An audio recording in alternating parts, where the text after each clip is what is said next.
And we have a green light.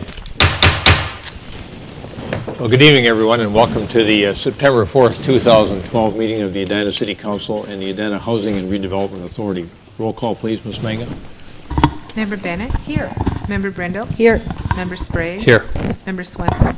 Here. Mayor Hovland? Here. The first matter before us tonight is, well, we could approve the meeting agenda, but I think, and then go back to this, but wanted to comment a little bit about our Sergeant Steve Stroh, who passed away, and the funeral was last week. And he had a terrific wife, Caroline, daughter Shannon, and he really wanted to live a little bit longer for three reasons. He wanted to make sure that he made it past his birthday. He fought this multiple myeloma for 4.5 years, fought quite a valiant fight with it. He wanted to make it past his birthday. He wanted to make it past his wedding anniversary, and he wanted to see his daughter graduate from high school. And so she's just on the front end now of going to college, and it was an extraordinarily sad event. He was just a wonderful guy. You can see his picture up on the screen. I think a lot of you folks probably recognize him. That grin of his was pretty contagious, and he was only 47 years old. So we wish the best to his wife and his daughter and all the rest of his family. And we're going to have just a short moment of silence in remembrance of Sergeant Steve Stroh.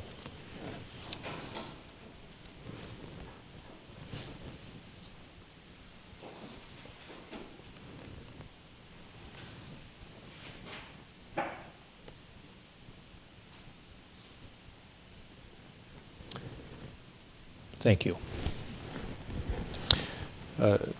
Next banner before us this evening is the approval of the meeting agenda. Is there a motion? So moved. Second. It's moved and second that we approve the form of meeting agenda before us this evening. Any discussion? All those in favor say aye. Aye. Aye. Opposed say nay. Carried. Next, with respect to the consent agenda, Member Brindle has told me she'd like to remove 4F and H. Is there anyone else that wishes to remove an item from the consent agenda? Yes, I would, your Mayor. A? Yes, please. Thank you. All right, with the exception of 4A, F, and H that are to be removed from the consent agenda, is there a motion to approve the balance of the consent agenda? So moved. Second. All right, moved and seconded, we approve the consent agenda with the exception of A, F, and H. Discussion, all those in favor say aye. Aye. Aye. Opposed say nay. Carried. And Member Sprague, 4A. Yes, sir. On the council minutes for August 21st, item 9A, West 58th Street, it says referred to Edina Transportation Commission. As I recall, that was referred to the Transportation Safety Committee. Okay, would you point that out again where that is? It's on page 6, item 9A. Okay. So I would amend that to say referred to Traffic Safety Committee. Okay. And then in the first line, made a motion to request the Traffic Safety Committee provide a recommendation on, and so on. Okay. Very good. I make a motion to pass the minutes. Second. Moved and seconded, we pass the minutes with the change noted from Member Sprague. Discussion? All those in favor say aye. Aye. Aye. Opposed say nay. Carried. Now, Traffic Safety Report of August 1, 2012 is 4F. Member Brindle. Thank you. This actually has two parts to it. Item 4F, one part is parking, stopping, standing, and loading.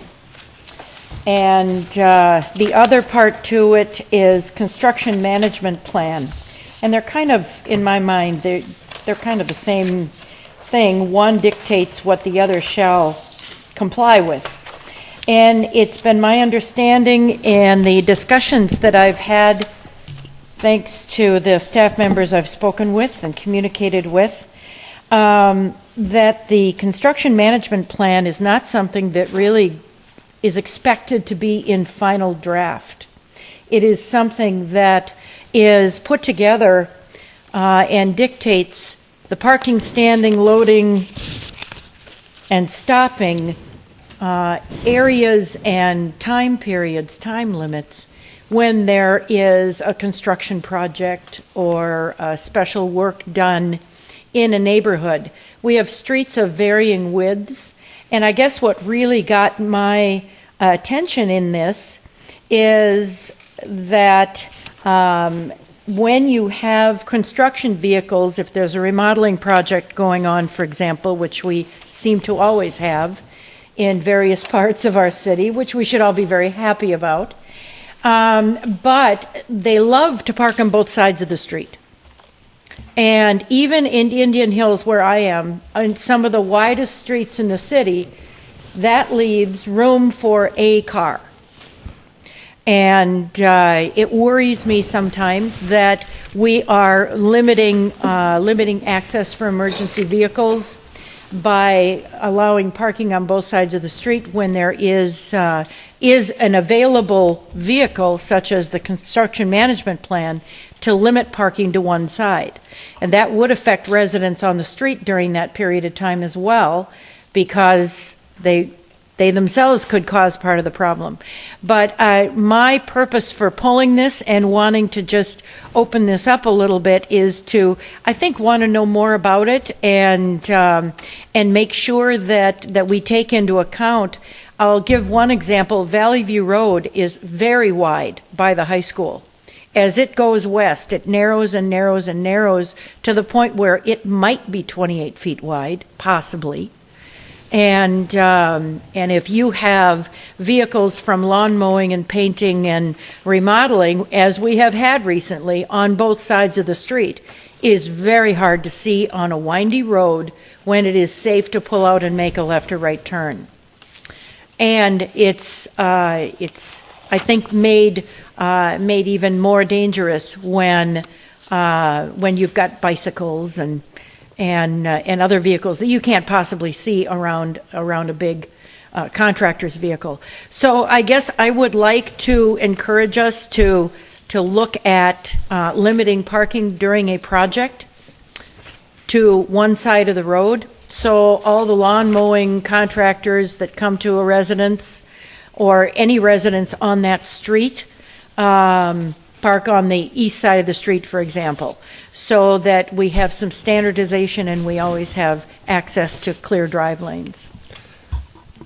That would preclude quite a bit of guest parking, though, if you have all those construction vehicles lined off. And I'm thinking of the narrower street side of town, and where most of it's happening in the northeast quadrant. So if you have by rule, you eliminate parking on one side, and then all the truck traffic, construction vehicles are parked there during the day, then the residents are walking a block down, maybe, or their guests to park in their house. They are, so, but that's where some of our most frequent complaints come from, are in neighborhoods where these narrow, windy roads, and they themselves can't get in.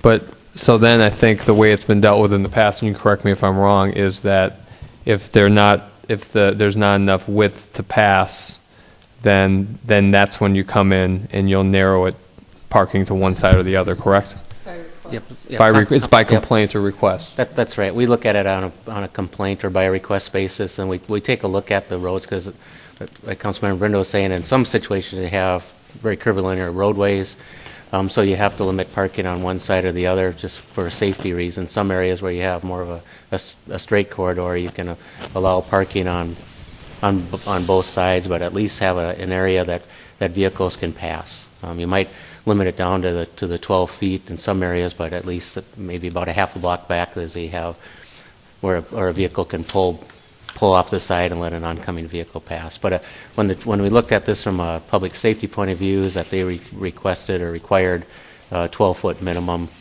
so their vehicles could get up and down the roadways. In that provision, it also says, contractors shall encourage, that's off-street, off-site parking to workers. Member Bennett? In some of the areas or on some of the blocks, I believe, Member Sprague, that you're describing or envisioning, there already is a restriction of parking on one side of the street. For instance, all of the blocks south of 42nd Street, between 42nd Street and Morningside Road, have parking only on one side. In the Country Club neighborhood, there are streets that have parking only permitted on one side. However, as you are describing, the presence of construction vehicles can, in fact, create a hardship for residents. Another way that hardship has been, can be created, that's been called to my attention recently, is when there is work being done that necessitates street closure. And I think there are two types of permits that the city is requiring, one to do work that involves disturbing the street, and a second to actually involve closing the street. And is it correct, Director Houle, that the closure of the street involves notice to residents, but working under the street does not involve notice to residents, even though it may in fact result in closure of the street? I believe right now we don't require notice to the adjoining residents that they have to pull a street closure, and they have to have proper signage, advanced signage, so they advance. So if you close it down within 7 days, they have to have that advanced signage for the street closure. Then they have to produce a detour map that they have to sign for. But in this, and the Director T helped me out on this, is that I believe we do have some notification in this construction management plan to the neighbors, identifying what's happening on those particular projects. If not, they do have on this construction management plan the signage that would be placed in their front yard of the project that would give all the details of the project and the phone numbers and emails and such. I see the provision number 3 that requires the contractor sign and then a copy of the plan, and City Hall providing a laminated one. I would add the words "upon request." But I think that the issue that I'm describing is one where somebody really should have obtained a street closure permit and didn't, and is in fact doing work with that disturbing the street permit that results in a street closure, but without that advance notice. And so I think that there's a little bit of clarification that's needed. And my other concern about this document tonight in this part of the agenda is just that I would hope to have both more ability for the council to discuss it than we've had previously, and more ability for people to be informed about the content than I think they necessarily are in the context of this discussion. I would have appreciated a full presentation of it, and the ability for residents and builders in our community to know what these rights and responsibilities are. Obviously, they will be able to do that from the document itself. I think there's that notification ability. Yep. Keep in mind that this is not in this report for your approval tonight, is that it was comments that staff wanted from the ETC, from the Transportation Commission, so that so Director Teague and the group that's working on this can incorporate it, and then there'll be more discussion on the construction management plan prior to your approval. Thanks for the clarification. Yeah, that wasn't the intent. My understanding was that Member Brindle asked that it be pulled just so she could discuss possibly sending it to someone to look at this issue in more detail. Right. Yeah. And one thing I did learn in my questions about this is that as construction projects come up, remodeling projects and whatever, and you're going to have special equipment that comes on site for a project, that this construction management plan is then updated to apply to that project, so that you have the safe access areas. So I was happy to see that. So anyway, I did want to just bring it up because I thought, there are some things that I didn't quite understand in it, and there were some things that I would love to see in it, but understanding that the document does go through changes as different projects come up that require those changes, I found to be okay for now. But I think it does still need us to look at periodically. So you're comfortable that the section of the ordinance is modified to read a minimum of 12-foot wide area open for travel portion of road unless otherwise authorized or restricted by the city engineer. So we're giving discretion to the city engineer to set the circumstances under which the roadway could be narrowed or I would, restricted. yeah, I would say that the Instead of setting it by ordinance. absolute minimum of roadway would be 12 feet, and if it's less than that, then you would have to consider closing the roadway, because at that point, emergency vehicles can't get through. So, I don't know if you say that, or if that's just your parenthetical plan when something like that would occur. So, Mayor, I like the revision put forth by the ETC, and it says, there's a little, it might be a little different preface, but I like the end that says, unless otherwise authorized or restricted by the city engineer. And I think that language change would help in those situations where you determine in advance, hey, this is going to be a safety hazard, let's not wait for a complaint. Yep, Let's just exactly. nip it in the bud. So that might solve the issue. On the other issue of just having some council input on this document, because we're interfacing with the public on construction issues all the time. I think I talked to Manager Neal today about getting this as a partial as an agenda item, at least for part of a work session coming up. I think we could probably in 15 or 20 minutes get some of our feedback into the loop, and then come forward with an ever-evolving document that's going to help meet the needs of the community. It's definitely a great start to even have this in place, and I love the lamination and the availability of this document at City Hall. I think we're making some great strides, but if we can have a more intentional conversation as a group, we might have some additional input as well. good, thanks. Member Brindle, with that dialogue having taken place, would you move the matter? I have one. Oh, One other question about this item, and I would have removed it if Member Brindle had not, and that is, I have a question about the temporary speed table policy. It looks good, it is very clear.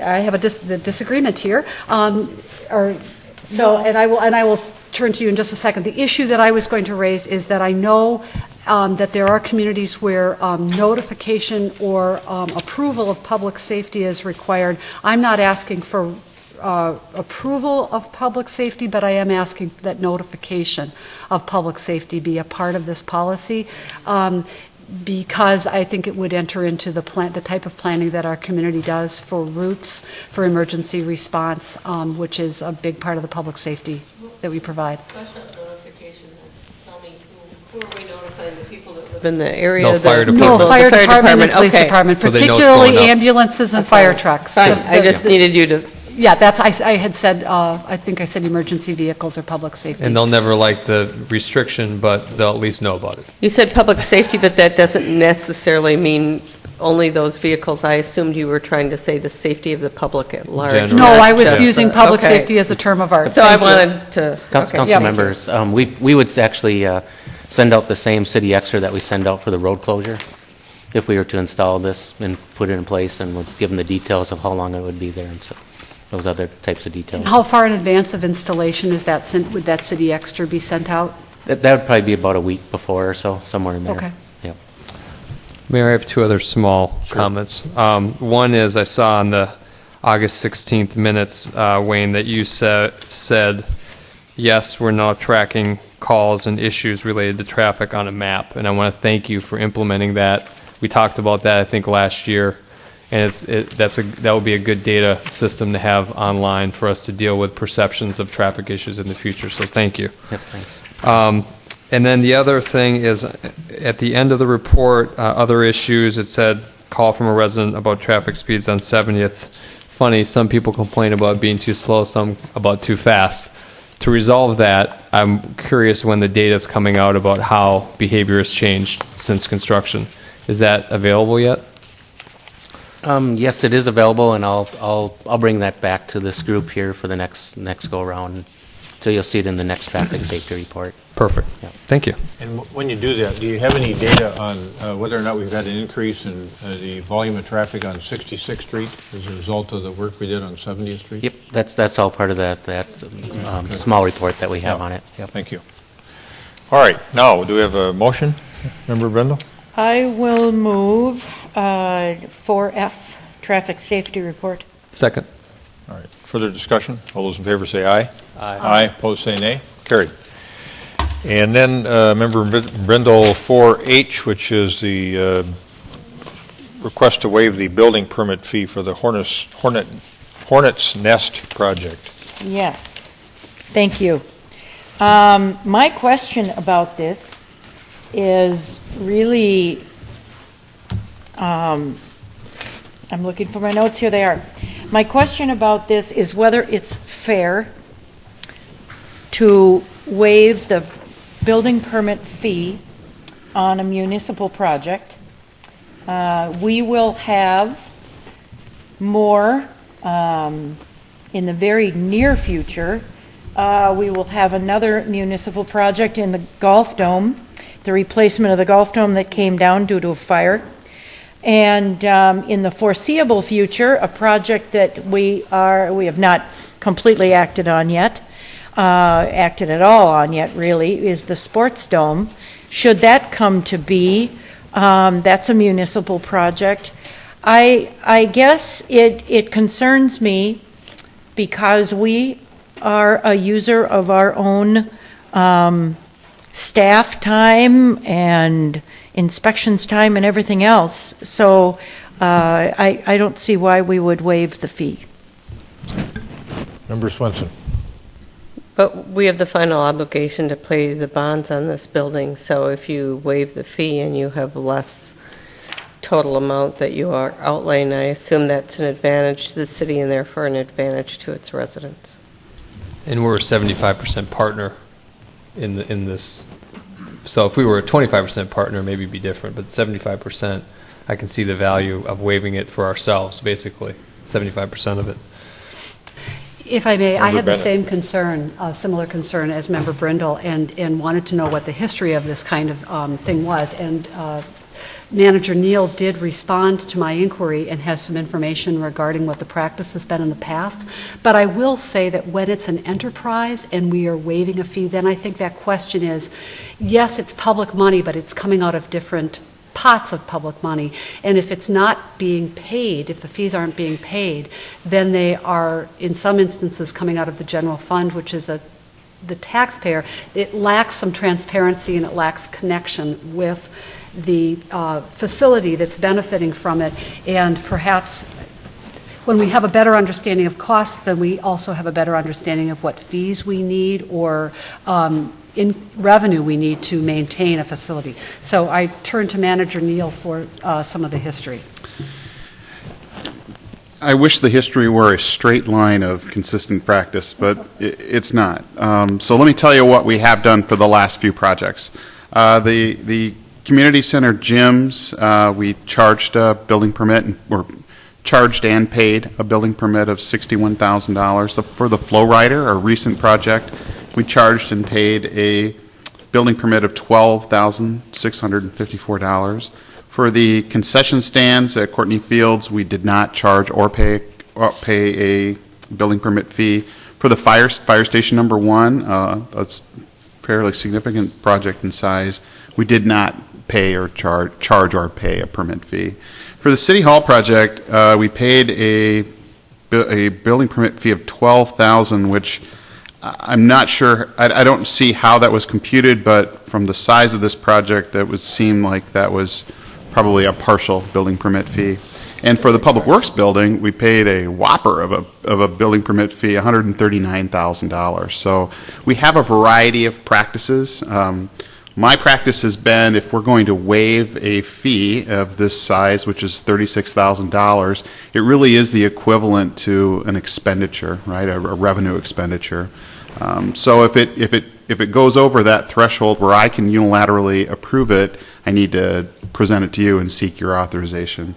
I'm proposing that you waive it in this case because this is a facility. This is a project that has a tight budget. It was difficult to put the budget together. So this waiver of this fee would have a positive impact on this project budget. Councilmember Sprague mentioned that there is a disproportionate sharing of the cost, but this is a cost where we're sharing 100% we're bearing 100% of the cost of the permit, not the split. So that's the way it was listed in the MOU, and the reason it was listed that way in the MOU is because we bargained that for something else, and we have the ability to waive this fee if we wanted to. So taking 100% of a fee that we could waive if we wanted to seemed like a good position to take in that discussion. But that's what we have done to date. So we can't even distinguish it by enterprise versus general fund supported activity. For instance, we paid a fee for the flow rider. We didn't pay a fee for the fire station. That would seem to make that distinction, but then we did pay a fee for the Public Works building, a rather enormous fee.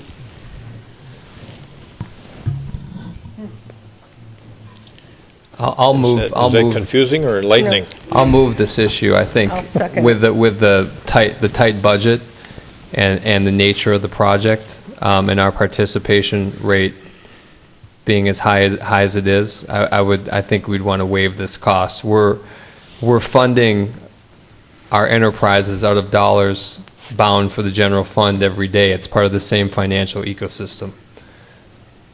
So this is along a similar line, and I want to see this project successful, come in under at budget to be the catalyst to keep this arena moving in a more financially feasible way in the long run. So that's why I would support it. Well, I pulled this, and I pulled this because I just wanted to know what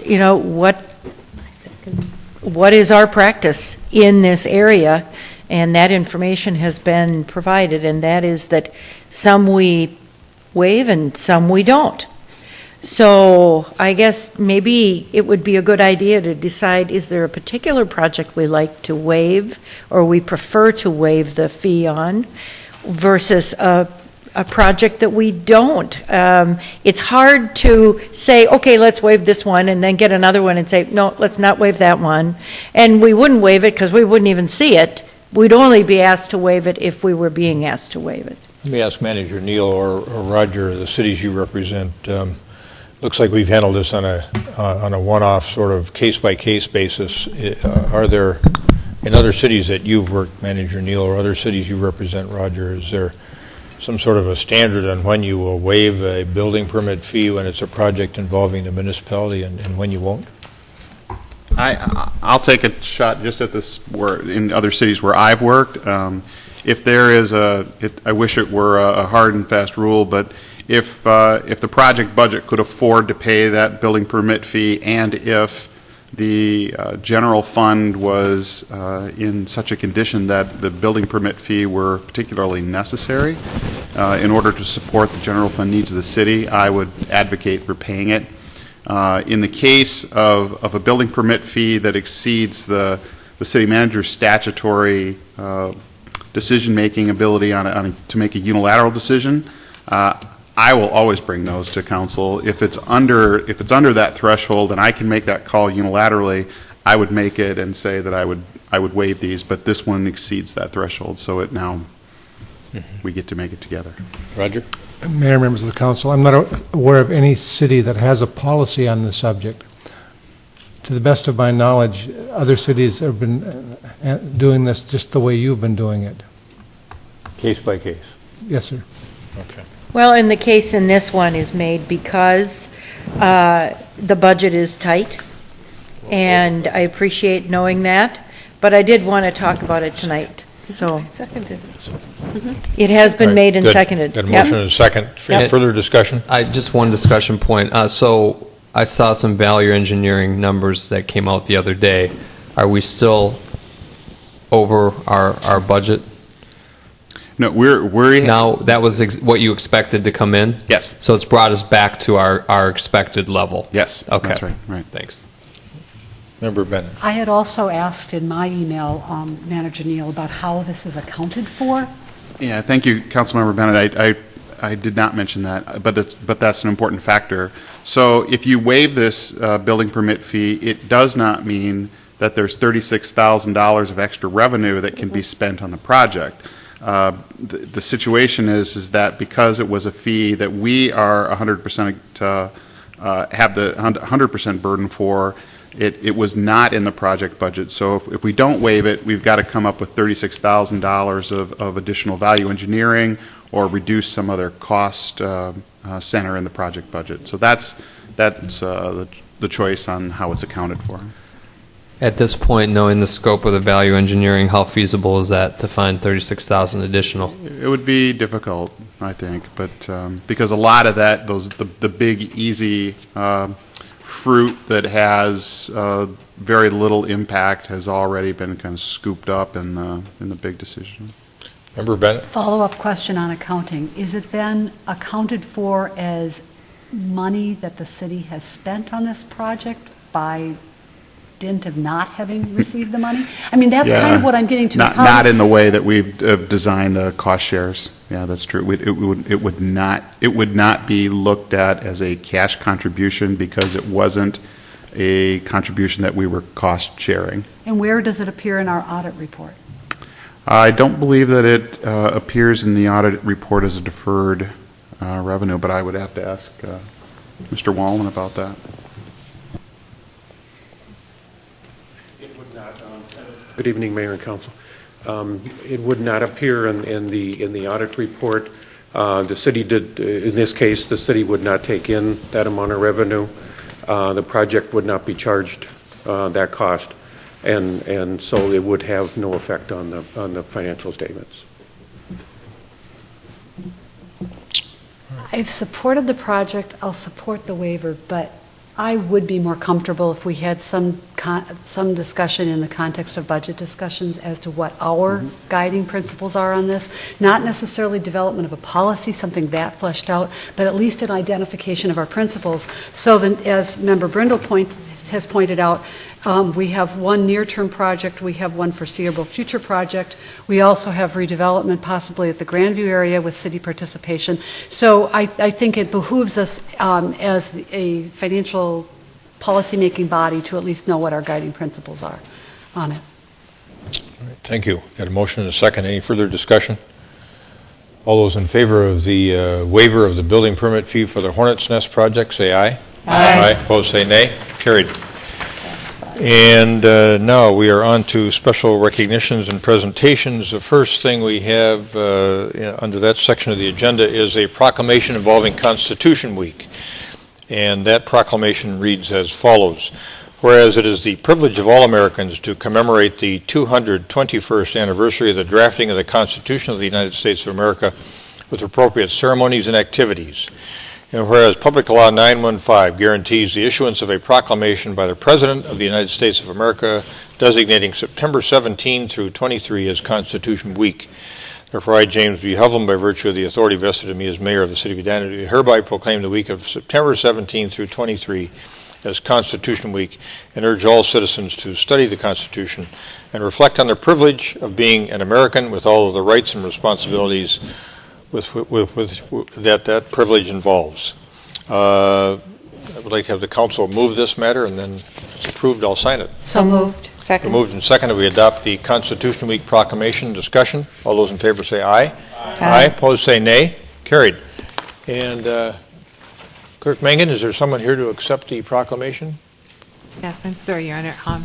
Diana Lynch is here. She's the regent for this district of the DAR. Oh, welcome, Diana. I thought you looked familiar out in the audience there.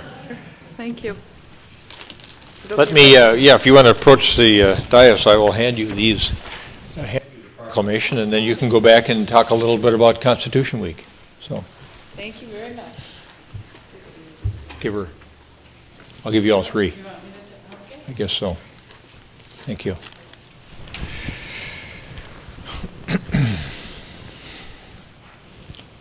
Do I need to wait for a light, or does it go? Go ahead. My name is Diana Lynch. I'm the regent of Monument Chapter. We're sightist here in Edina. And I would just like to thank you for this proclamation and for remembering our forefathers that fought and sacrificed for our freedom. And I would like to thank you all for your continued service to this community. Thank you. Thanks. All right. Now, Manager Neal wants to introduce someone who we believe is going to be important to the economic future of our community. I So do. Manager Neal. Thank you, Your Honor. I want to introduce Bill Neuendorf. We recently hired Bill, and Bill became a member of our team end of August 29th, I believe. Yes. And Bill is our first and new economic development manager, and we had some great and difficult choices to make from among the many candidates who applied for this job, and we're very excited to have Bill join our team. And I really wanted a chance to allow Bill to introduce himself to not only the council but all of our loyal viewers at home as well. So, Bill, if you could take a few minutes and just introduce yourself to the council and tell us where you've been and how much you enjoy working here. Certainly, thanks. My name is Bill Neuendorf. Thanks for the opportunity, Mayor and council members. I'm an engineer and an urban planner by training, experience, and education. My specialties have been in the realms of construction and transportation. When I was engineering, mostly for private sector organizations and development companies around the country. Mid-career, I had a change of pace and focused more on urban planning, where I focused on revitalization, regeneration of first-ring suburbs, and economic development. One of my major accomplishments there was when I served as Community and Economic Development Director for a first-ring suburb just north of Chicago. We had several redevelopment districts. We had some commercial districts in various phases of their life cycle. Some were very successful. Some had been successful 40 years ago and needed a shot in the arm to be more competitive. And then most recently, after my family moved back here to the Twin Cities, I've been working in the realm of transportation advocacy, focusing on different transportation alternatives, transit, bicycling, walking, and then most importantly, the development, the community development that allows those transportation modes to work. So that would involve things like the Grandview District, where we're developing new mixed-use neighborhoods that have a variety of uses and different shapes and business functions and community functions. So a lot of different realms in my background, from public sector to private sector to nonprofit. I'd also mentioned that I moved back to the Twin Cities recently, and when we did that, we chose to live here in Edina. So this is the best and shortest commute I've had in my entire career. I'm looking forward to working with the council and the residents to make the city of Edina the best city that it can be. All right. Thank you, Bill. Thanks, Bill.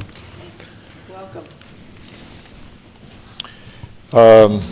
Next, we're going to move on to the public hearing portion of the agenda.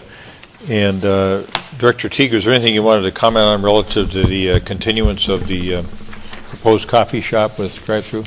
I would. Thank you, Mayor, members of the council. The review memo before you suggests continuing this public hearing to a date specific. This item was before the Planning Commission, and we had a lot of discussion about where the drive-through lanes should be located. And the Planning Commission did recommend approval of that. However, based on some of those decisions, they would like to reconfigure the building on the lot, so we'd like to send it back to the Planning Commission for their comment. So I guess what we would ask this evening is for the council just to continue the public hearing and not set it to a date specific. Eventually, it will wind up back with the council, but one more time at the Planning Commission first. All right, good. Thank you. Is there a motion to that effect? So moved. Second.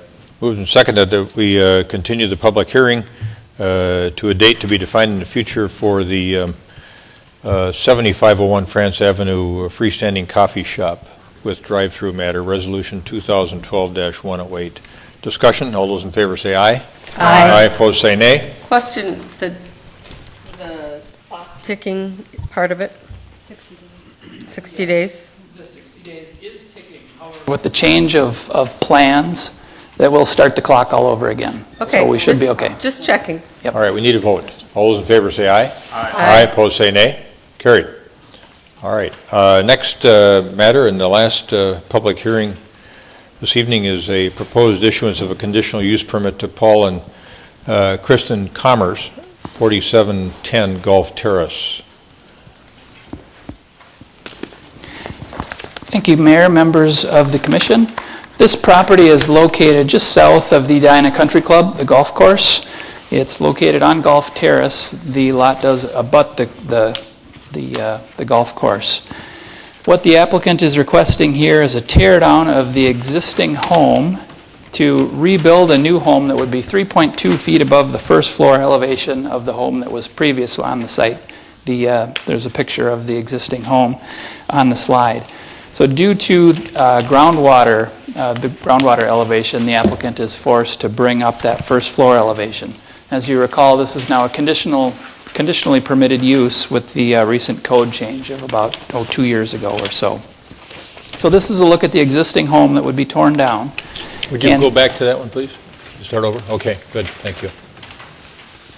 All right. And they are proposing to rebuild, this is a rendering of what the home would look like from the street.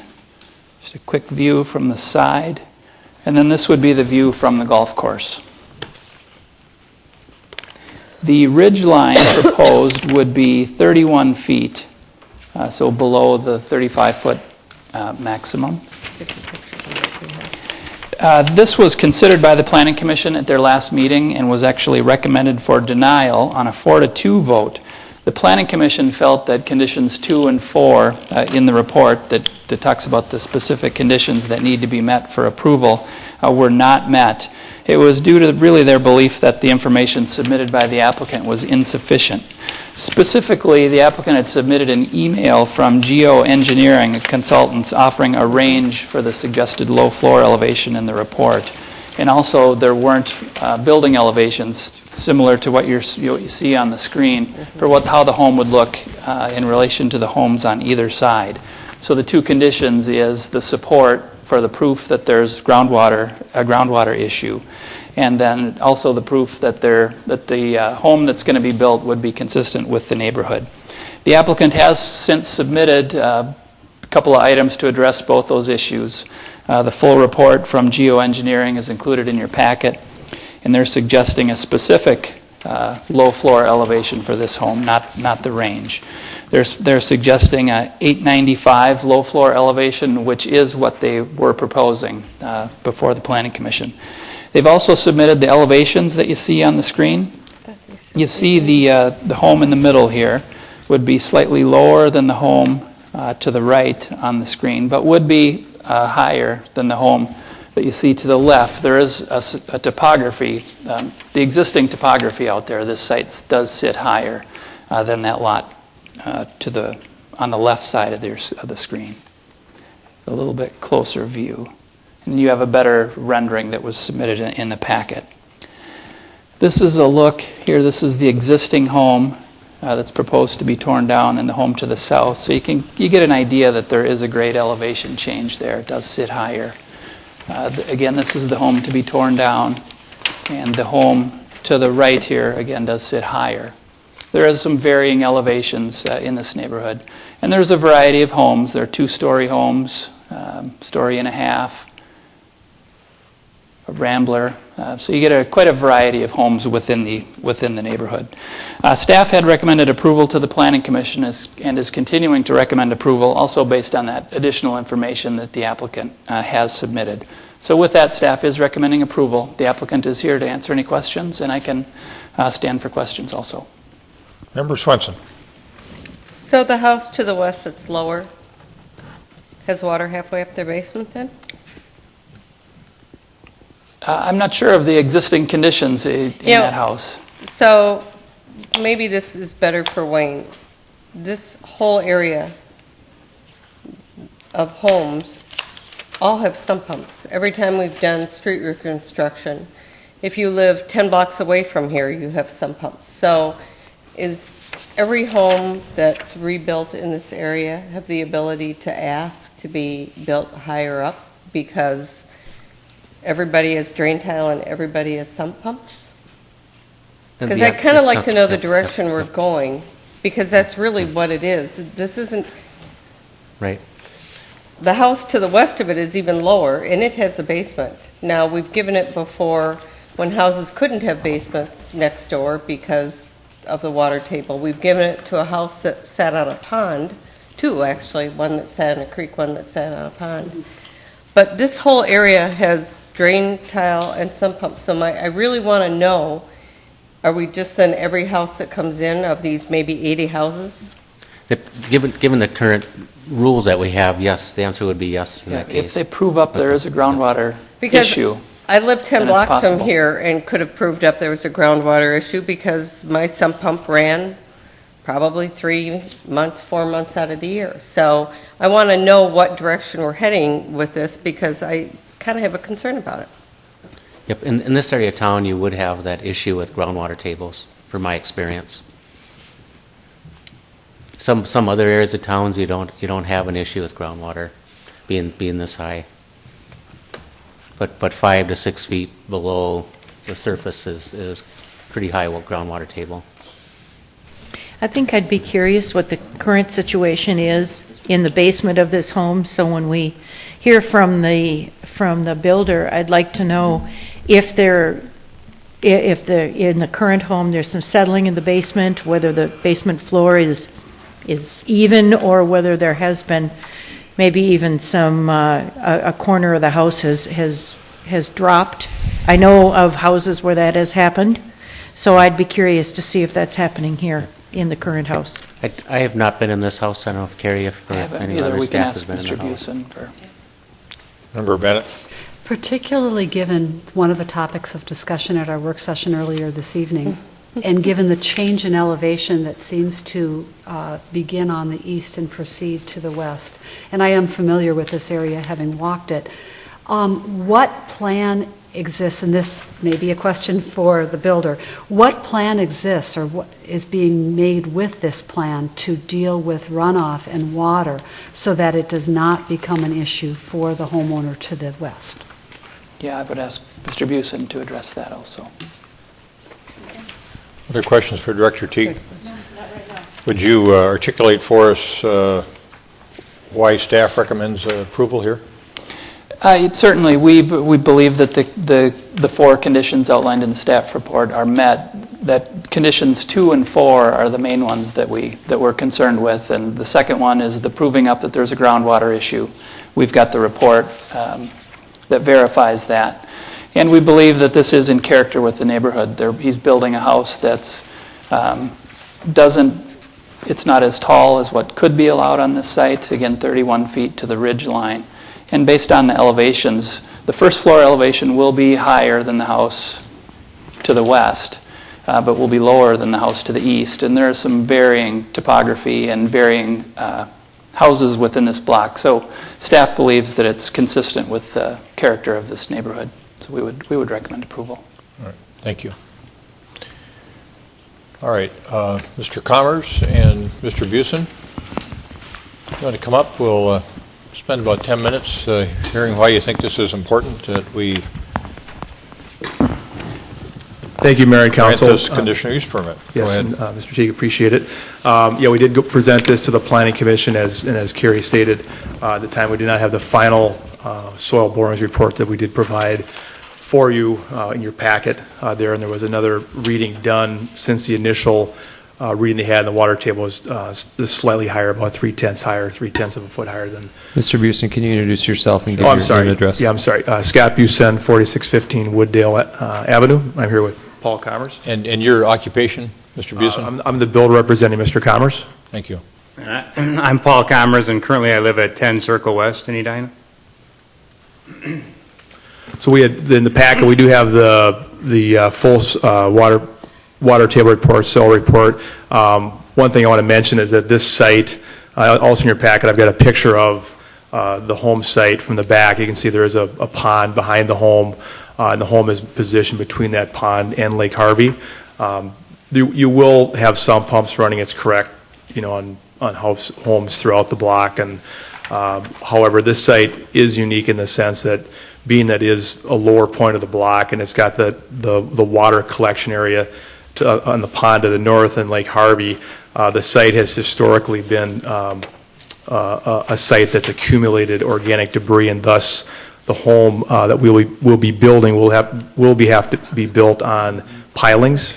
So it is a home that is unique in that sense, that it is a site that you would not find on the typical site where the sump pumps would run. So it is a unique site in that regard, and the fact that we have to put in 90 helical pilings on the ground to support the home because of the peat that's in the ground in that location.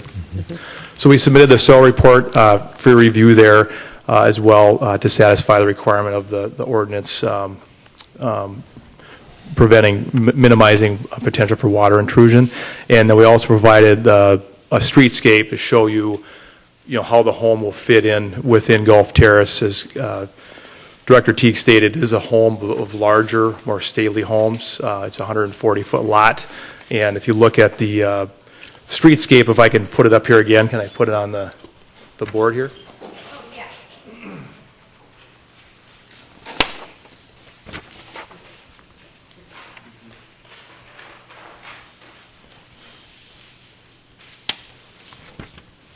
So one thing I think you have it in front of you as well.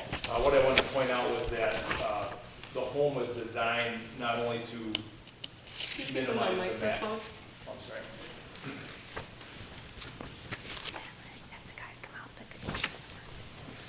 So I think you got the packet, the streetscape in front of you. So as you can see, the home was designed to blend in with the scale of the neighborhood, not only from the height of the home, but also from the position. The home was positioned in a way to maximize the distance between the adjacent homes, not just the lot lines, but the distance between structures that you can see there. Oh, it's okay. Yeah, that's good. So you look at the home, the distance between the proposed home and the home on the right is 47.2 feet. And then the distance between the home and the home on the left is about 44.13. So it's been positioned in a way to really blend in with the character and create the maximum space in between the homes. In addition, the home is similar in width of the adjacent homes. It's narrower somewhat than the home to the west. Home to the west, 101 feet. We're at 83. Home to the east is 79.5. So, from a standpoint of height, we're following the topography, and we're sort of, splitting the difference between the two homes as the topography rises. We're maintaining the width of the homes on the street, and also maximizing the distance between the homes so that things like light and noise and all that are managed. In addition, the home at its furthest point goes back. There's a little sun porch that goes back. It's in the middle of the home, and that again we've minimized the impact on sight lines, down the yards and onto the golf course of the adjacent home. So Paul and Kristen Commerce really did a good job of their number one goal when they built this home, because they've got a lot of friends in the block, was to make sure that it looked like a home that was built on Gulf Terrace, would fit in, that the neighbors would really appreciate. And we did have a neighbor meeting. Several of the neighbors came by and were very supportive. Paul and Kristen have several friends on the block as well that have been very supportive. So I think a lot of effort has gone into, yes, we do have to bring the lower level up because we definitely have a water table issue on this challenging site, but we've worked hard to keep not only the ridge line well below what was allowed, but also the spacing of the home and the overall width and mass smaller than what a home could be per our zoning code. And I think you've got the other pictures on there that show you the image from the back that shows how the home, if you look at the existing home, is kind of down in a hole in between the two homes. There's the view from the back. Okay. So you can see here the home, the current home really sits low between the two adjacent homes. And then, so as far as a mass, there's a we've got a visual spot there for where this home could be built. Here's a second rear view again. You can see how the existing home sits quite low between the two homes. Here's the pond, which you can see, really close to lot line. In fact, this spring, the golf course pump froze, and so this water was on the subject property. And this is just a satellite view to show you. Here's the current home. This is the pond back here, actually fills up this space. And then here's Lake Harvey. So you can see this is kind of this connection point here. But I think, because it is a low spot in the street, has accumulated organic material over time and thus the challenging issues we have with the site. But we did say we sent all the plans and the elevations out to every house on Gulf Terrace. So I got a lot of publicity, not just this, but every house on the block received the letter and the plans. So we really, I think, won out of it. We've got a conditional use permit sign up in front of the house, the big red striped sign. So I think we really worked hard to try to get the word out as much as we can and give everybody plenty of chance to give feedback if they had any on the property. Would you remind me what height you could be at? Well, I think that the maximum ridge height is 35. However, on lots over 75 feet, we could be 40. Up to a maximum, if the lot width goes up to as wide as 100, I think it's 135 feet, you could have a 40-foot maximum ridge line. And you are what? The house where it's 31.9 from grade, so with the height going up a little bit will be about will be under 34. So it's 13 feet taller than the house on the left. Approximately, correct. Yep. And we're about it will be just about 4.5 below the one to the east. I think one of my council members alluded to the question of water runoff, and we just had one of these on the creek down off of Sunny Slope, and they wanted it higher because they were going to sit on the creek. However, the house next to them was way lower, and in essence, their driveway floating out the way yours does with a side load instead of a front load creates a lot of available runoff. And our discussion just before, well, you sat through part of it, actually. No, Porter did, you weren't there. Was, with Planning Commission was, how do you not direct more water or a new direction of water onto an adjoining property? And I guess I would have a lot of concern about that in this particular one, because as you go higher, I'm not sure that doesn't change the water runoff in the back of the lot, for instance, as you build this house higher. And having lived in this neighborhood for years, as you probably understood from my comments, knowing that 3 houses on Tower just had pilings for their new tear-down houses, there's a fair amount of water, and are you displacing it potentially onto your neighbor? Well, we're definitely nowhere near our maximum lot coverage, so we've got a lot Totally get that. It's a lovely house. You designed beautiful homes in it, and it does fit in with this neighborhood, but you have to understand that if we say yes to this house going higher and that creates a change to your neighbor on the west, we can't do that, and you can't do that. Yeah, so, I agree with 100%. We definitely don't want to do that. And the point I was going to make on the home is that we're not anywhere near a maximum coverage, so the percolation of the existing site, we're not filling up to our max of lot coverage. but you're going to a side loading garage from a front loading garage, so even though you have X number of feet in between the homes, you've got concrete or tar in a large part of that. And a side loading garage always needs an area to back out so they can turn around to go forward out, because they don't back out of their driveway, they come out the other way. So it creates, just even that alone, and that being at the same level as your front entryway, creates challenges for water runoff for your neighbor. What's the distance from the edge of the driveway to the neighbor, though?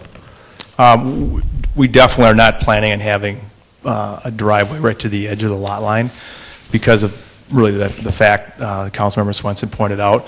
It's really important that we have a drainage plan on the property so that we've got an aggressive swale on our property so that our water, the goal on our drainage plan is to not put any water in the neighbors and actually to improve the existing situation, because the existing situation in my mind that they have over here is not optimal for them as it is. It's pretty flat. So what our drainage plan will be when we go in for a permit, which is required by permit, is to have an aggressive drainage plan on our side where our water, any water that gets on our property before the lot line will travel away from their home. To the sewer system. To the front yard or to the street, and then the back has the pond obviously, which it goes down to there, and then the same thing on the right.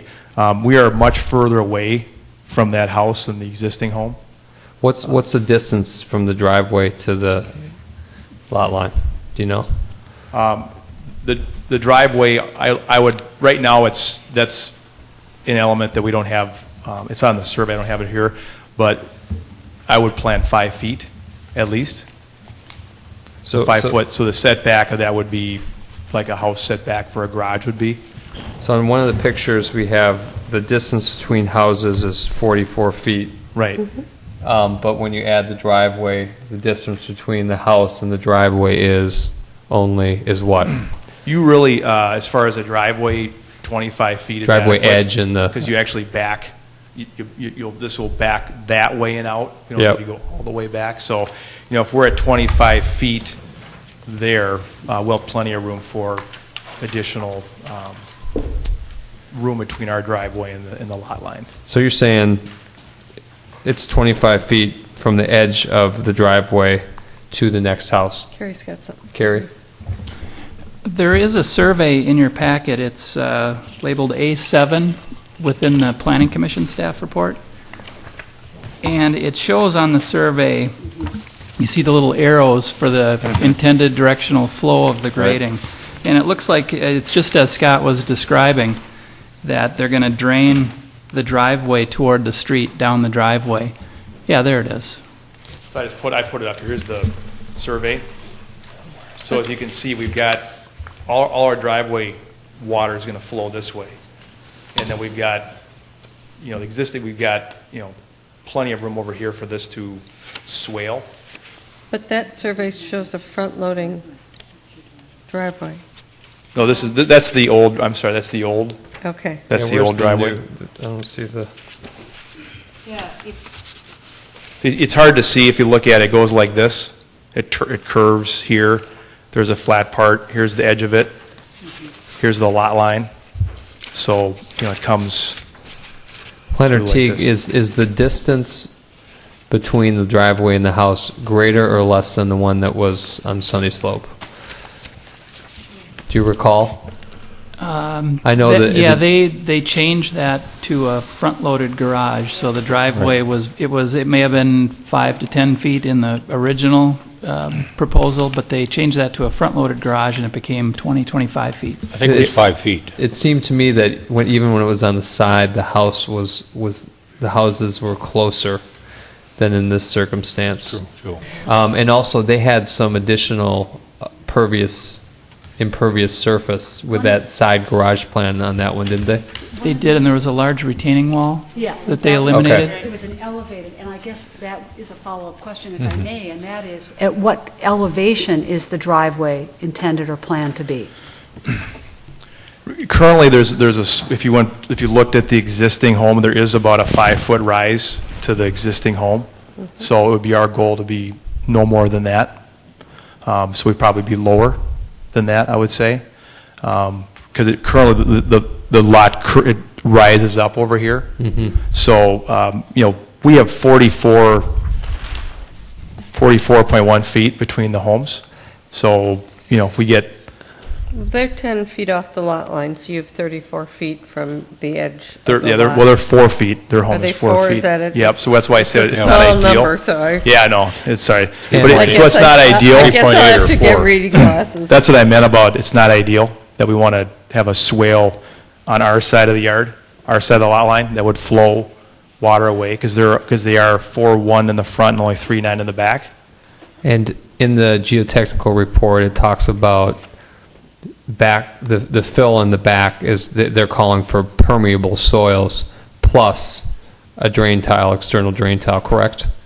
Yeah, the home will have an external drain tile system, an internal drain tile system that are connected to a sump basket, so that water did get underneath the slab would be pumped out. Plus permeable soil fill in the back. Yep. So the drainage going back, I know it's going towards the waterway, but it's also, there's more penetration than in the current condition because of the soil change out. Yeah, we definitely we always try to get as much as we can to percolate into our own ground, and then you want to minimize the runoff. Right. That's the green way to build. But I think with what we're doing on this garage, we've got 44 feet, we've got a lot of room to put that in here, and I don't know if it's something we have to have as a condition of approval, that's fine, because I think we're planning on doing it. And the driveway width at the top is, I think, again, a minimum of 25 feet we need to back up, so even if we had 30, we still end up with 10 feet away from the lot line. We still have room for 10 feet. I have a question for Planner Teague.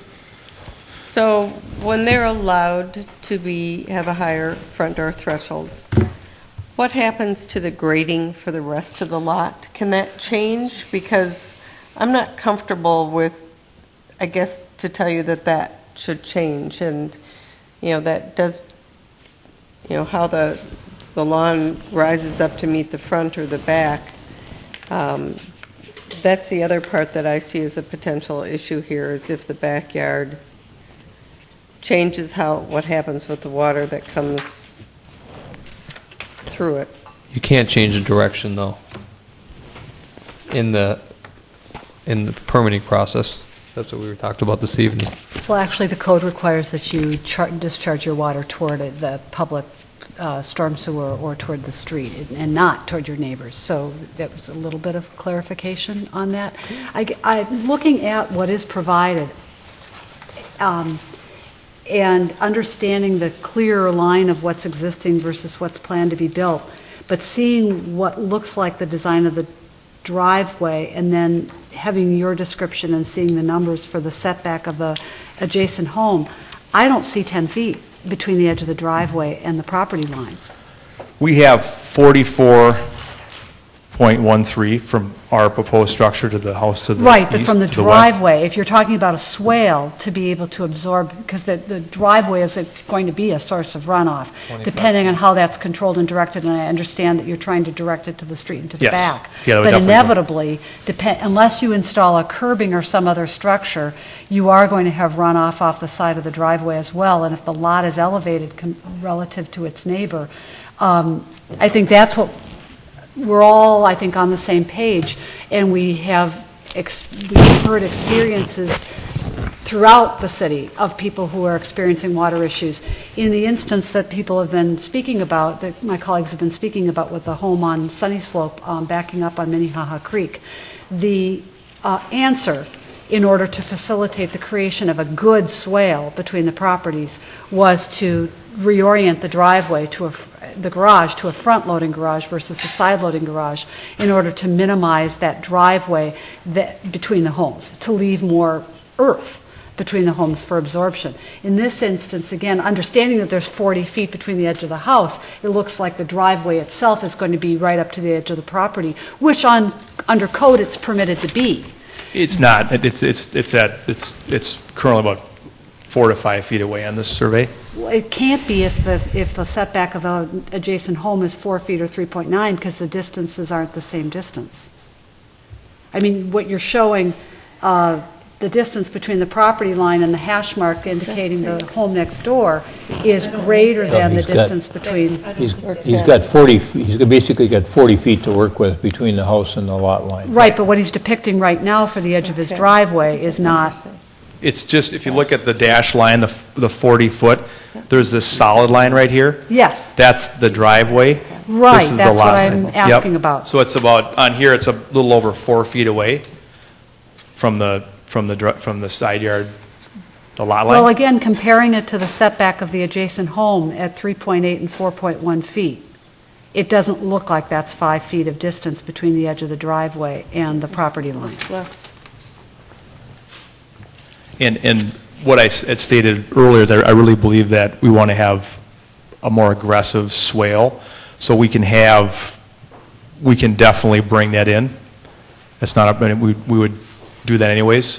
And if we have a 25 so feet distance from that garage, they can adequately back out and drive forward. So You mean the driveway itself would be the swale?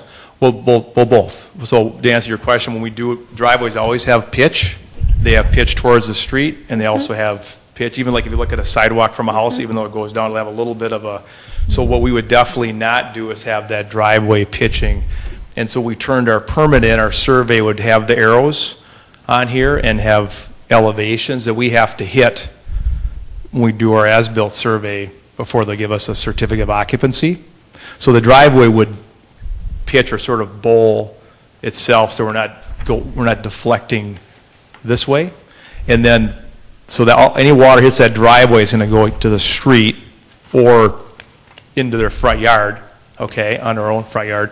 And then from the driveway to the lot line, there's going to be a swale on the grade that's lower than the neighbor's property. That will again be turned in on when we do our permit.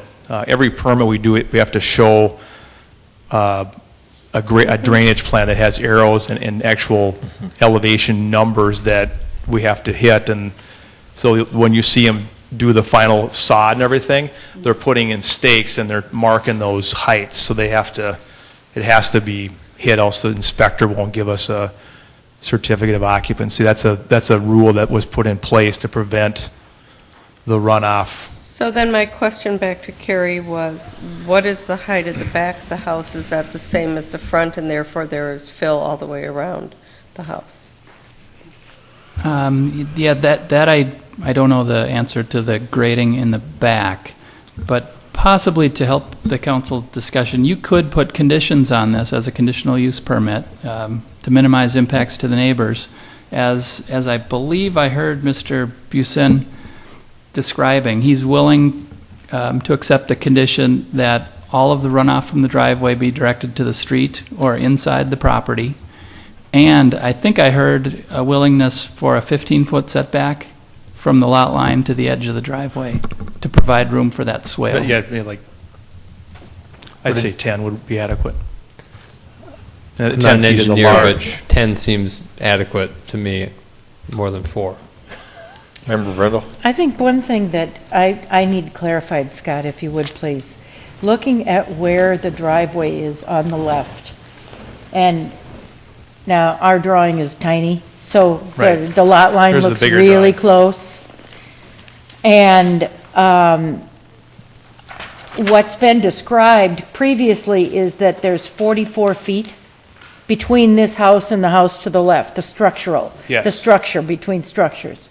So if we've got a 25-foot driveway, the pad where you enter the garage is 25 feet. Did I understand that correctly? So that you have that 25 feet to back up into and then come Yeah, out? you sort of you do a 90-degree back up. Right. So let's assume that's concrete. So you got 25 feet of concrete there.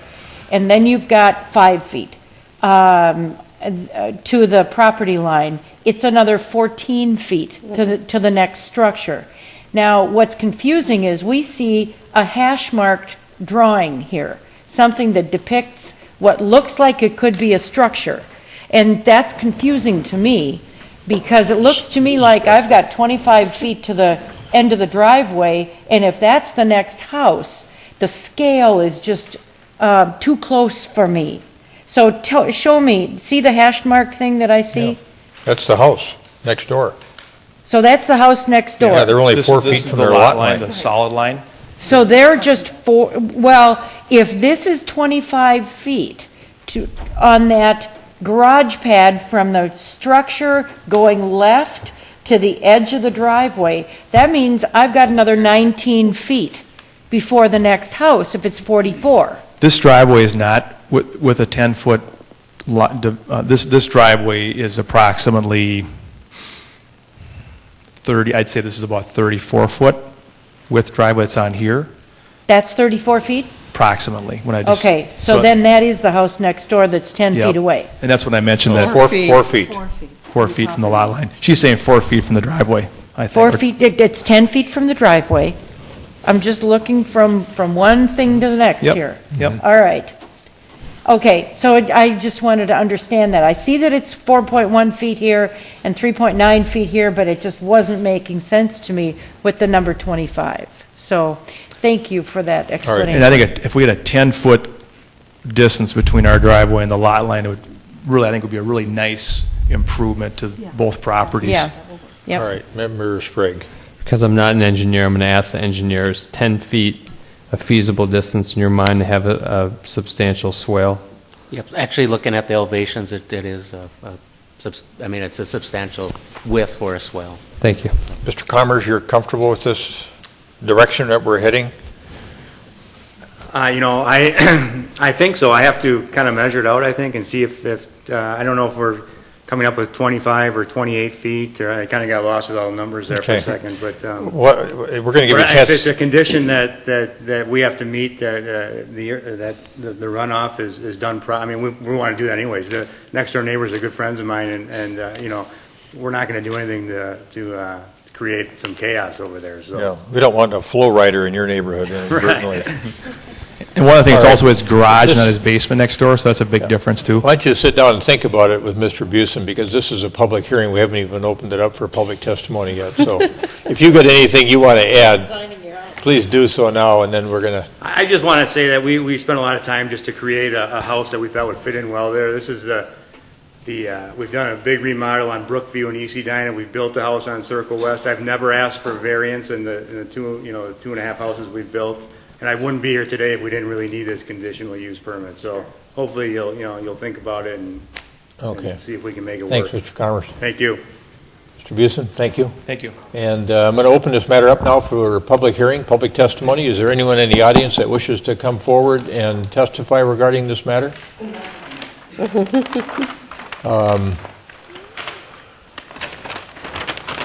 All right, seeing no one coming forward and hearing no one in the audience expressing a desire to testify, is there a motion to close the public hearing? Second. Moved and seconded, we close the public hearing. Discussion? All those in favor say aye. Aye. Aye. Opposed say nay. Carried.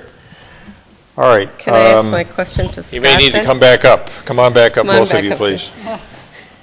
Scott, so what happens when we raise the front door threshold to the back door threshold?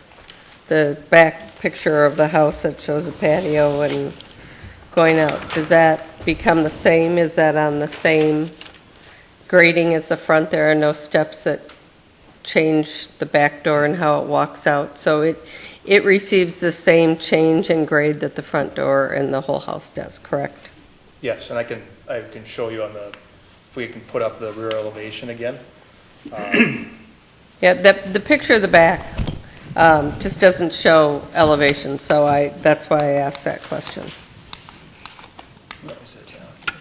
So what you're going to see, this is the rear elevation. So again, it was designed as, Yep. the rear of homes sometimes just are an afterthought. We really No, it's beautiful. to get it look like it. People from the golf course would like it.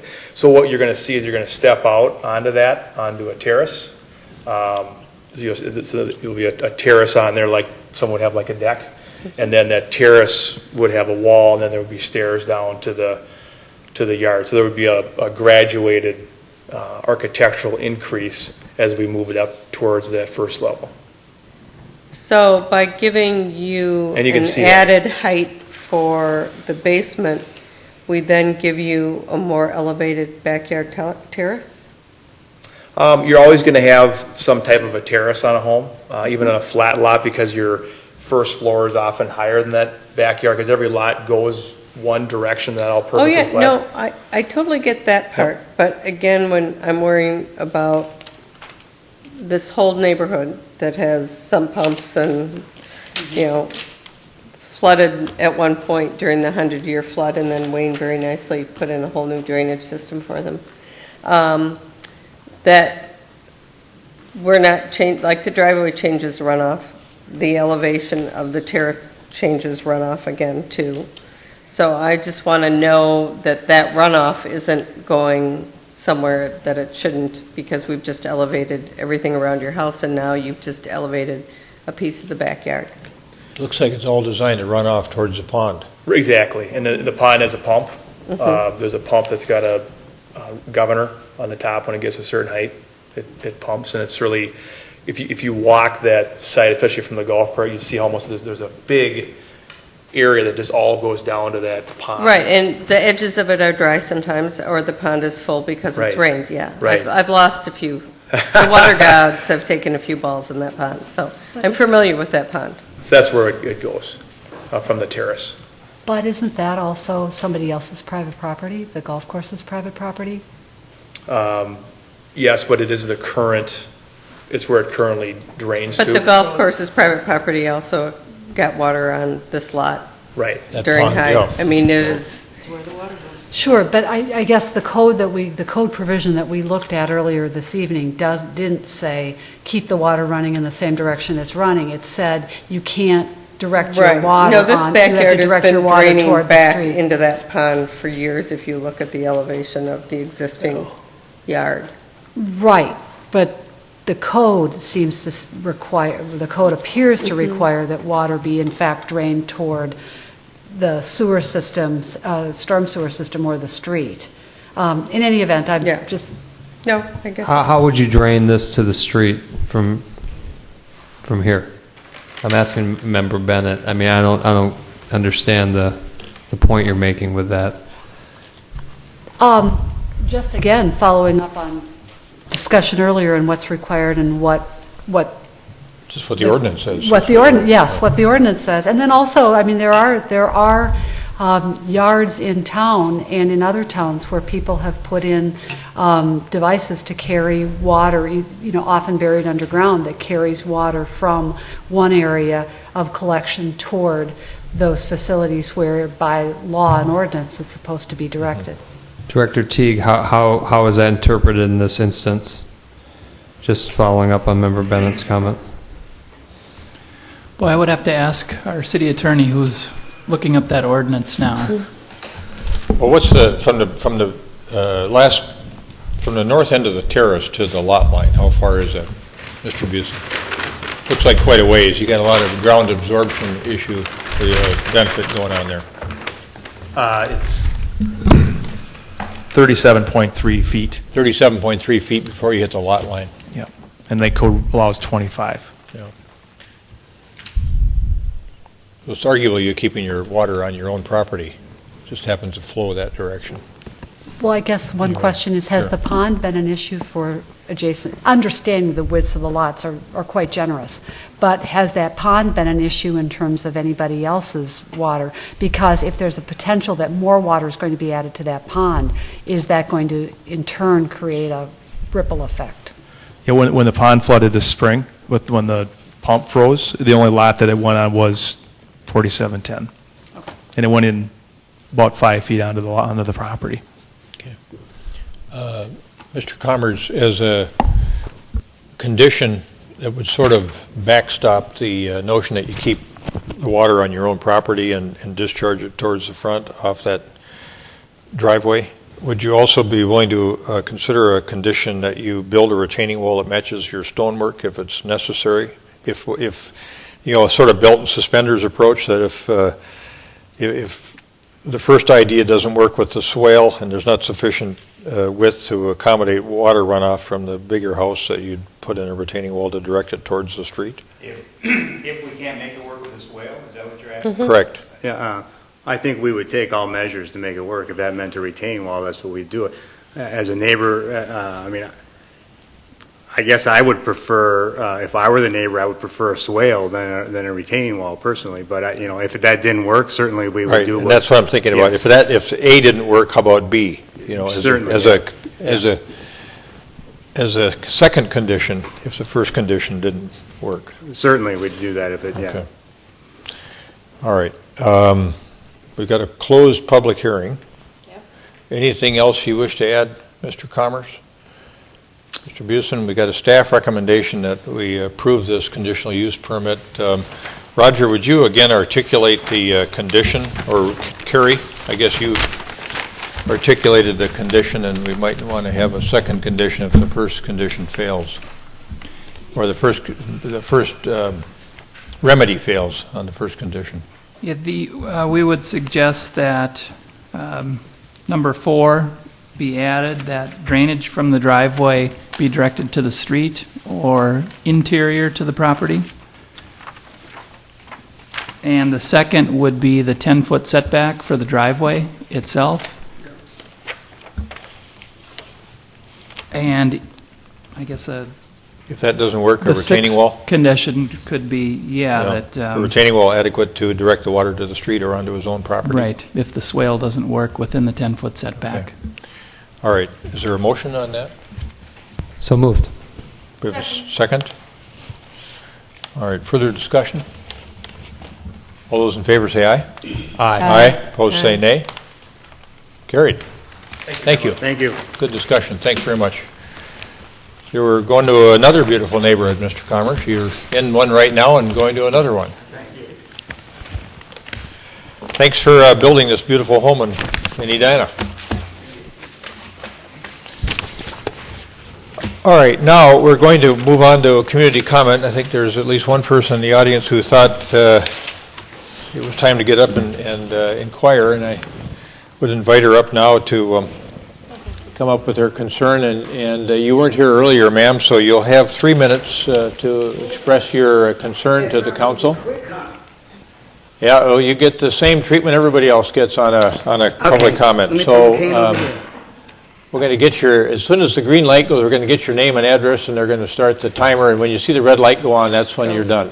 I'll try and go as rapidly as I can. I'm Lisa Butts, P.O. Box 24621, Edina, Minnesota, 55424. I'm a producer host who has assembled programs since 1996. I was one of the first persons who started at Eden Prairie Studio. City Council members, I'm supporting the request made by Jeff Strait to Edina, Eden Prairie, Minnetonka, Richfield, and Hopkins. I'm saying as fast as I can. The request is a simple one, to direct the Southwest Suburban Cable Commission to include public access producers, access managers, and professionals from public and commercial television to participate in the exploration and creation of valuable future for the public access television. Council members, I'm going fast. None of us, and I have asthma, none of us was told the studio would be closing until days before my last show date. This to me was not professional nor businesslike, let alone compassionate. After all these years, this is now my third time speaking in front of a city council members. Each time I was heard, the other members agreed with producer concerns and have prompt temporary answers to studio distribution needs, and I'm very thankful for the temporary studio. But the studio may not work for a lot of us. Okay, the beauty of one of the most important aspects of access television is that none of us have any really skills or training to do it. We create naturally, from the heart, soul, and honestly, sincerely, and real, and caringly, and from life experiences. This is very important for minority groups like myself, to share and speak on controversial issues that need a voice in the neighborhoods. I've saved lives, I've helped heal people, I've changed many situations that were negative into positive ones, and I've grown with people from all walks of life. Council members, I urge you to move quickly on Jeff Strait's request for better decision making by the Cable Commission to have real public access producers and managers share with the same table with the commissioners when it comes to our best interests and benefits. So how much more time I got? Yeah. Sir, I got to say this. You're okay. Forget this paper. I've been doing television since '96. I've helped people get off of drugs, go to school, get jobs. I've helped people stop being prejudiced and ignorant and crazy. I've brought people together from all walks of life. I'm not trained to go run a machine. I'm trained at talking to people. Communication to me is one of the most important tools in the world. And that's what I do best. I can't teach you how to run a machine, but I can teach you how to wake up and do something good and right by not only yourself, but another. Please, council members, please, Mayor, help us, please. I think we are working on it, Ms. Butts, and Member Swenson, you're our representative on the Cable Commission. Any comment? No, I think right now that is what we're working on, is how to find the best solution, not only for our residents, but our local communities that all participate. But the local communities all have different interests. So as we go forward talking about this, we just didn't have the option to go forward with the Comcast studio anymore. So we are working on it, and we do hear your voice, and we'll keep working on it. Thank you, and sorry for having Thank you, Ms. Butts. No, you did a great job, Lisa. That's fine. Thank you. Thanks for coming in. Anyone else? Okay. We're going to move on to the next section of the agenda, reports and recommendations, and the first matter before us under 8A is Resolution 2012-107, potentially adopting a preliminary 2013 tax levy and operating budget. This is, as it says, very preliminary. We can go down, but we can't go up after we set the preliminary levy. So, Director Wallen, do you have this matter? Mayor and Council, tonight before you is preliminary adoption of tax levy and operating budget. This begins where we left off in December with the preliminary budget that was adopted for the 2012-2013 two-year budget. This is the levy would set the maximum levy to be used by council, or be used by the Hennepin County for notices. It sets the maximum levy. It does not set maximum revenues or expenditures. Those can go up and down as the council wishes. And this would be set to be heard by the council in December with the final adoption, the second meeting in December. All right. Questions for Director Wallen or comments? Anyone? Okay, this is an issue that we've talked about, we've been through before. I'll move this issue. Second. Moved and seconded, we established the maximum property tax increase the city could levy, understanding it's preliminary in nature, and the final budget adoption could change the numbers and the percentages. But not up, only down. That's correct. Even or down? All right. All those in favor say aye. Aye. Opposed say nay. Carried.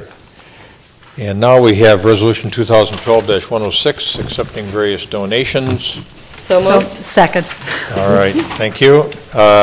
Discussion, all those in favor say aye. Aye. Opposed say nay. Carried. And this reporting period, we have several contributions to the Edina Arts Center, the Edina Communications and Technology Services Department, and the Edina Community Foundation, or from the Edina Community Foundation, I guess, some money for a digital camera. So that'll be on the website. And now we have proposed ordinance adoption 2012-17, which concerns bicycle lanes.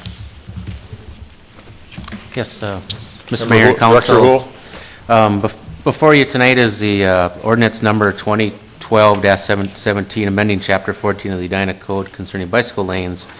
If you recall, at the August 6th City Council meeting, we had brought forward some layouts of some bike lanes on 4 major corridors in the city, and the council requested that we, instead of designating it by resolution, that we come back and look at it by ordinance, and also have the Edina Transportation Commission take a little closer look at it, along with Mike Anderson with Alliant Engineering to take a closer look at the bike plan.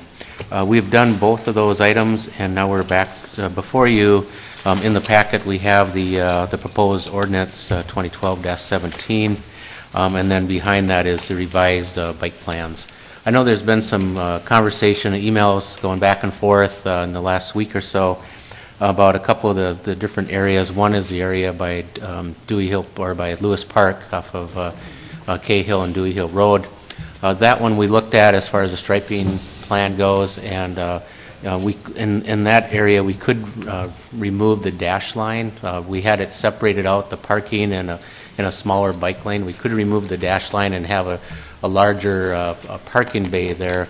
And then there was also a suggestion that since that area for overflow parking is typically only used in the evenings and on Saturday morning, is that we could sign it that parking is only allowed on those certain hours, which would be different than what we have shown in the packet itself. We could come back at a later council meeting with those parking restriction changes, but I want to kind of impress tonight is that if we're going to get the project on those other corridors striped this year, is that we really need to know tonight if we're going to go forward with the ordinance and the striping of those roadways, because what we're going to be up against here, not after the weather today, but within the next couple weeks or 3 weeks, we anticipate a drop in temps, and there's only a certain period of time that you can actually put pavement markings out on the roadways. Thank you. Member Sprague. Okay, so going back to the Cahill section adjacent to Lewis Park, you're saying that we're doing the, the recommendation from the consultant was to do a bike lane where parking is allowed during certain hours. And his recommendation was also to continue a dash line because the upstream and downstream bike lanes are contiguous and it would help the person stay in place and or have the bike marking on the pavement. Right. Isn't that, okay. Yep.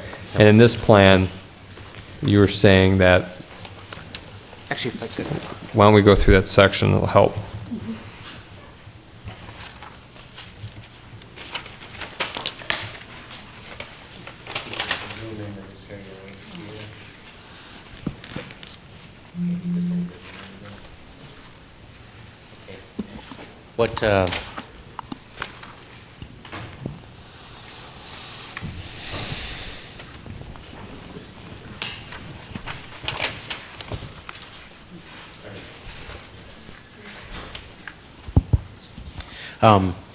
What, what we have in the plan is actually there's a dashed line that defines the bike lane.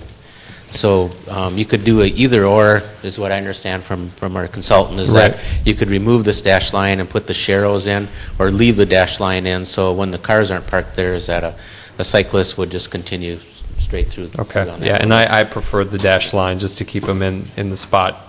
But they're free to go as close as they want to the curb at other times. That's advisory. Right. Okay. Yep. And the signage here, that to me does not fit there. Share the road right before that section. Explain to me the rationale behind that one. Because this is a dedicated bike lane, the whole entire route, is it not, on both sides? Or on this side, I'm sorry. That's correct. Through Yeah. this section here, down to Dewey Hill Road, it would be a share of the road. Since it's not a dedicated bike lane, it's a shared bike lane and parking lane.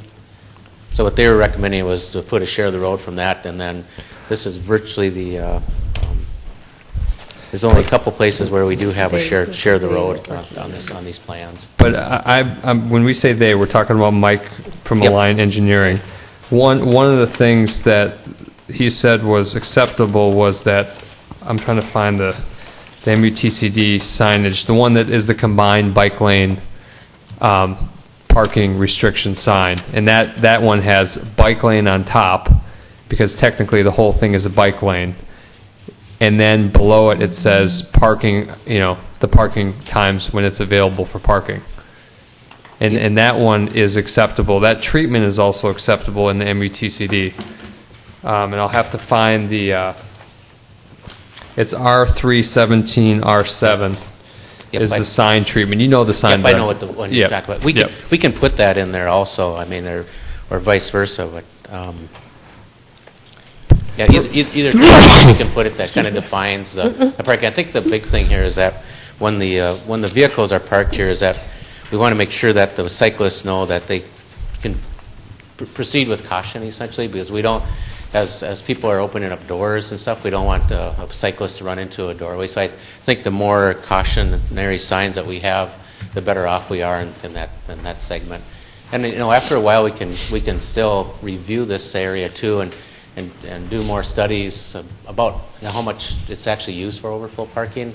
I've seen it a couple of times this summer with our office down there and traveling back and forth, is that we do see some parking, but it's not every single night. I mean, that's when they utilize the ball fields, but so what I'm saying is that I'd say that go forward with this plan, we can add the other sign on this area here. We can always take down these signs and use them elsewhere in the city if we can eliminate the parking and go forward with bike lanes in the future, dedicated bike lanes. But you also said vice versa. We could take out the share of the road and display the priority here, which is its bike lane with the restricted parking. That's an acceptable application that both Alliant and the MUTCD have for this type of application, correct? That's right, yes. Yep. Okay.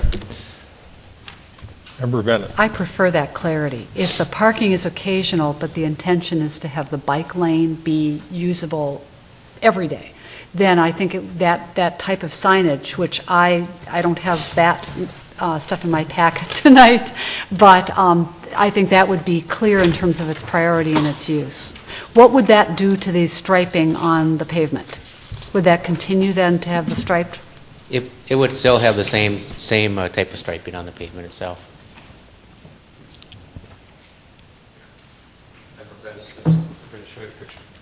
Zoom in just even more to this sign.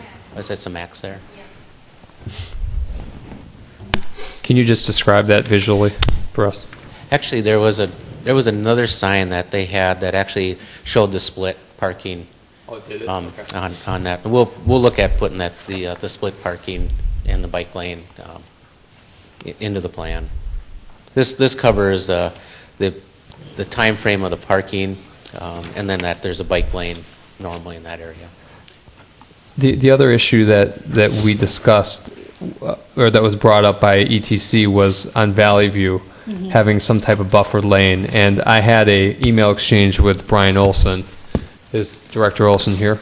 No. Yes? Is he hidden behind? Oh, I can see. Can you come up and just tell us about? The discussion was about using a buffered crosshatched line to better signify the lane in that application, because there's a lot of width in the street, or using a 6-inch fog line. And what would the cost differential be? And the reason why I brought it up is because our consultant from Alliant said that either or would increase visibility there, and maybe the cost will be the thing that will throw us one way or the other. So, Councilmember Sprague, members of the council, again, as I mentioned, thank you for giving me the opportunity to comment on that. What it really boils down to is we're painting an awful lot more bike lanes, and I appreciate the ability to weigh in a little bit on the time and effort that it would take to do the cross hatching separation between the vehicles and the bikes. That's no longer being able to utilize a vehicle and painting in a vehicle with one man. That's hand painting, and it's a significant effort in manpower to do that. And so I think we kind of landed on the fact that we would rather have a 6-inch line. It more clearly defines than a 4-inch line. It more clearly defines the vehicular and pedestrian traffic, and it doesn't add a whole lot of cost and time to maintain it. We paint these lines once a year, and so things like that add up rather quickly. and that's because the crosshatch, you have to have the truck plus someone walking behind. Yeah, if you can imagine, we have a painting truck, a striping truck that would go through, and with the cross hatching, because you're against traffic, it would actually require a hand painting. These are 2 or 3 foot long widths, and so we anticipated that there would be separated the cross hatching by about 4 feet, and it would more than double the amount of lines that we would paint, and more than double the amount of time that it would take us to do it. Thank you. Other questions for Director Hull? Member Brendel? I do. Going through each one of these and looking at how one bike lane looks different than another. They do look different in different places. Looking at page 1 of 27, where it is 70th Street and Normandale Road, we have a bike lane going east and a bike lane going west. The bike lane going east is, once I cross Normandale going east on 70th, my bike lane is between the through lane of traffic and the right turn lane. Now, if I go to the other side of the street, and this is the bike lane going west, my through lane and my bike lane are not differentiated. The bike lane going east is marked Is that only because it's between the two lanes? I guess what concerns me here is that we've got a through lane of traffic, and we've got a bike lane, and the bike lane is not differentiated. Yes, Councilmember Brennan, if we could go back to the, oh, you're right up there. Is if you're looking going eastbound, if you're going eastbound, what you're talking about is even further back there. There you go. That's good. It's if you're coming eastbound from underneath the bridge, that you're up on the right side, Yeah. and then you're weaving over to line yourself up to the bike lane that's further to the east side that's not shown here. Yeah. And there's enough room on this right turn lane to actually squeeze in a dashed bike lane and then 11-foot right turn lane at that location. Right. On this other side, we don't have enough room to put almost a dedicated bike lane going westbound, so we're share the road to continue all the way over to Metro Boulevard. Okay, I have 14 feet, right? Yes, yeah. I have 14 feet in that right lane. There isn't room to mark a bike lane in there? No, because you need a minimum of 5 feet and an 11-foot lane. So even if you skinnied up the other through lane to 11 feet, you still don't have the numbers to put in a dedicated bike lane. Councilmember Brindle, the consultant did raise the issue about, the safety going through that section. Yeah. And having This is a busy section. having ridden that many times, it's pretty precarious. I'm pretty comfortable on the road, but for anyone with a medium or a beginner skill set, it'd be very precarious. So I think what he said was, in the future, depending on how our experiment goes on Valley View with the green lanes, which are not dedicated bike lanes, but give better visual cues to the drivers in a section like this, maybe we can do something like that down the road in this section as well, because it's a perfect application for it. It's a really busy section. When you're anywhere, when you're approaching from 70th going west, from Normandale under 100 to the going west on 70th, that is so busy, and cars are turning every which way. Right. That is the more demarcation that we can put in there as a goal, the better. What we're hoping is what we're putting on the green lanes on Valley View Road is that they'll lift the request to experiment like they have on some other green bike lanes. Okay. And that we can, hopefully within the next year or so, that we can just go ahead and apply that to that area. That was my question. Great, thank you. I have some others. All right, go ahead. All right. Well, I have some others, but they deviate from this particular bike plan. They're just biking questions, so maybe I will hold those for council comments. Mayor. All right, thank you. Go ahead, I'm sorry. Member Bennett, question?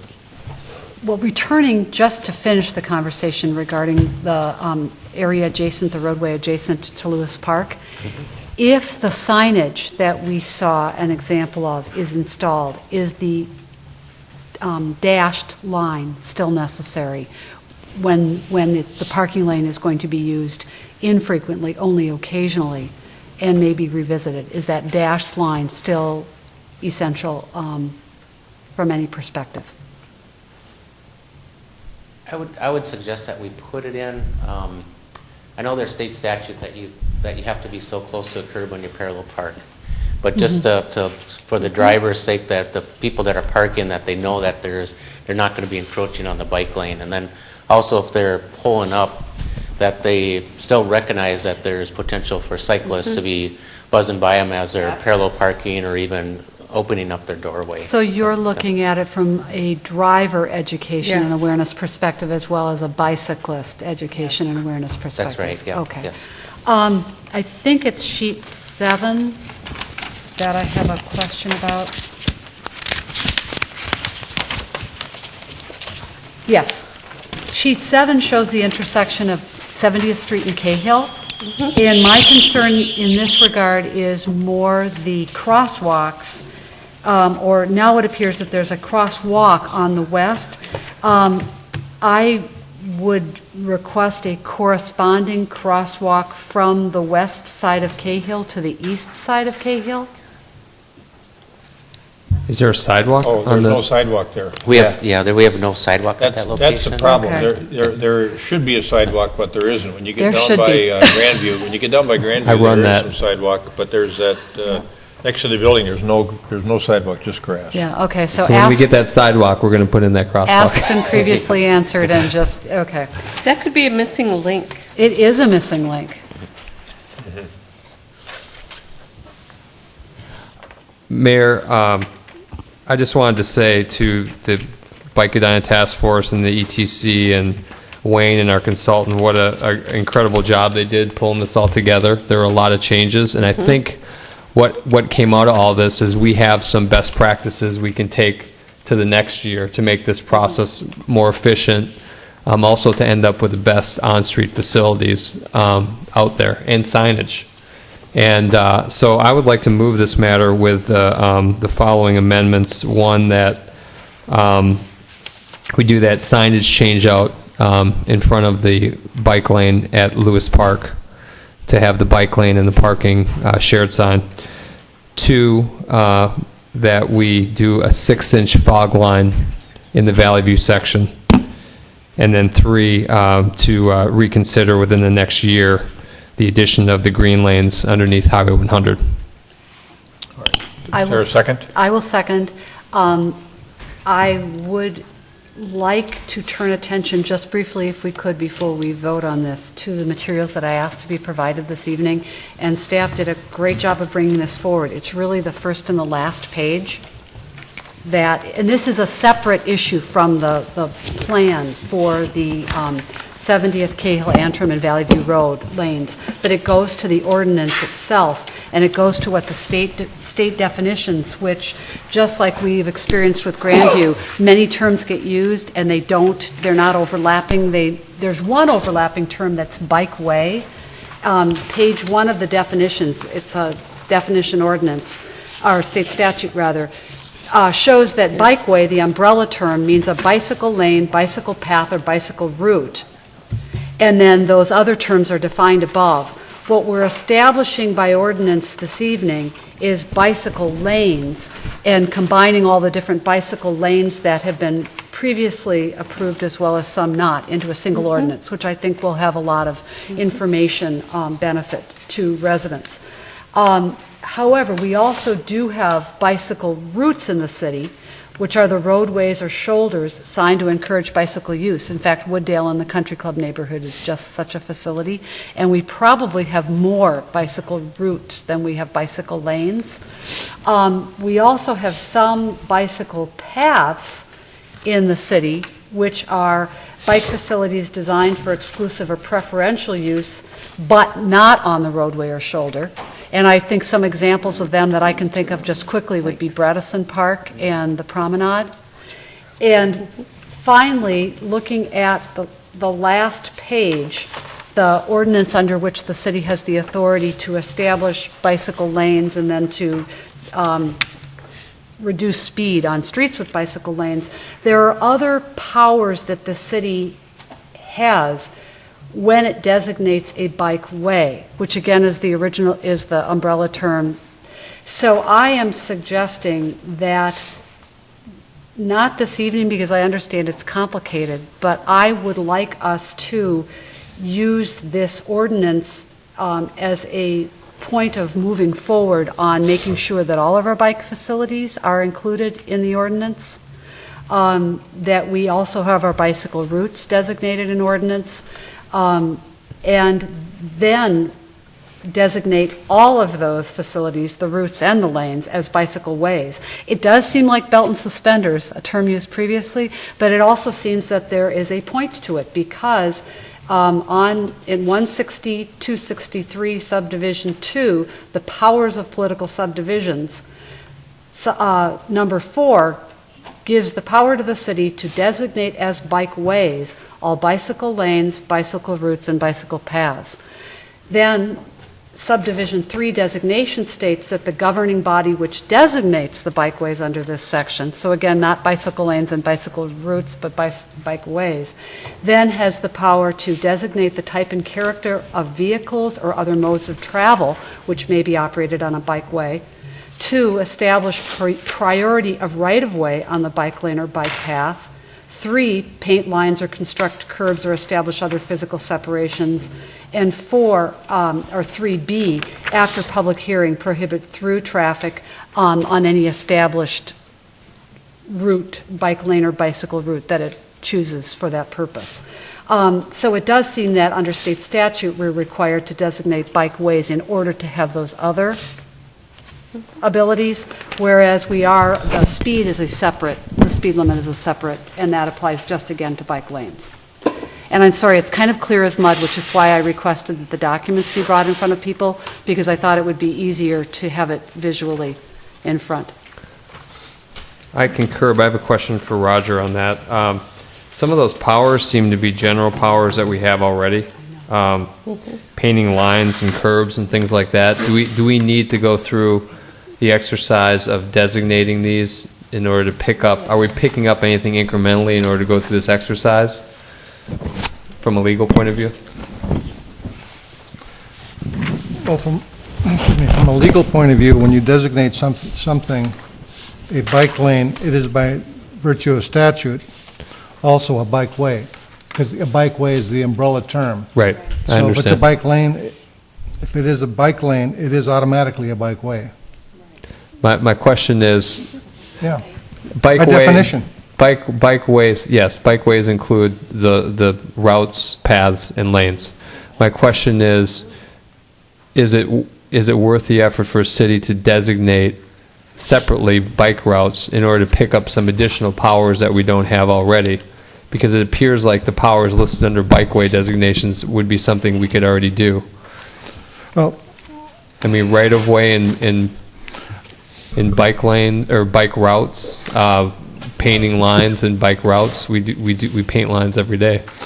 yeah, I mean, the term bicycle route just means you encourage someone to use a bicycle there. You don't have to sign that to do that. You can have the sign if you choose to and officially designate it, but they have the right to use it as to bike on the street anyway, whether you say so or not.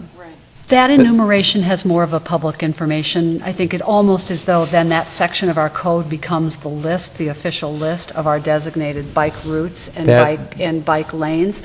But I do have a question on that automatic. I'm not sure why the statute says designate as bikeways all bike lanes, bicycle routes, and bicycle paths if it doesn't envision a separate action being taken for it.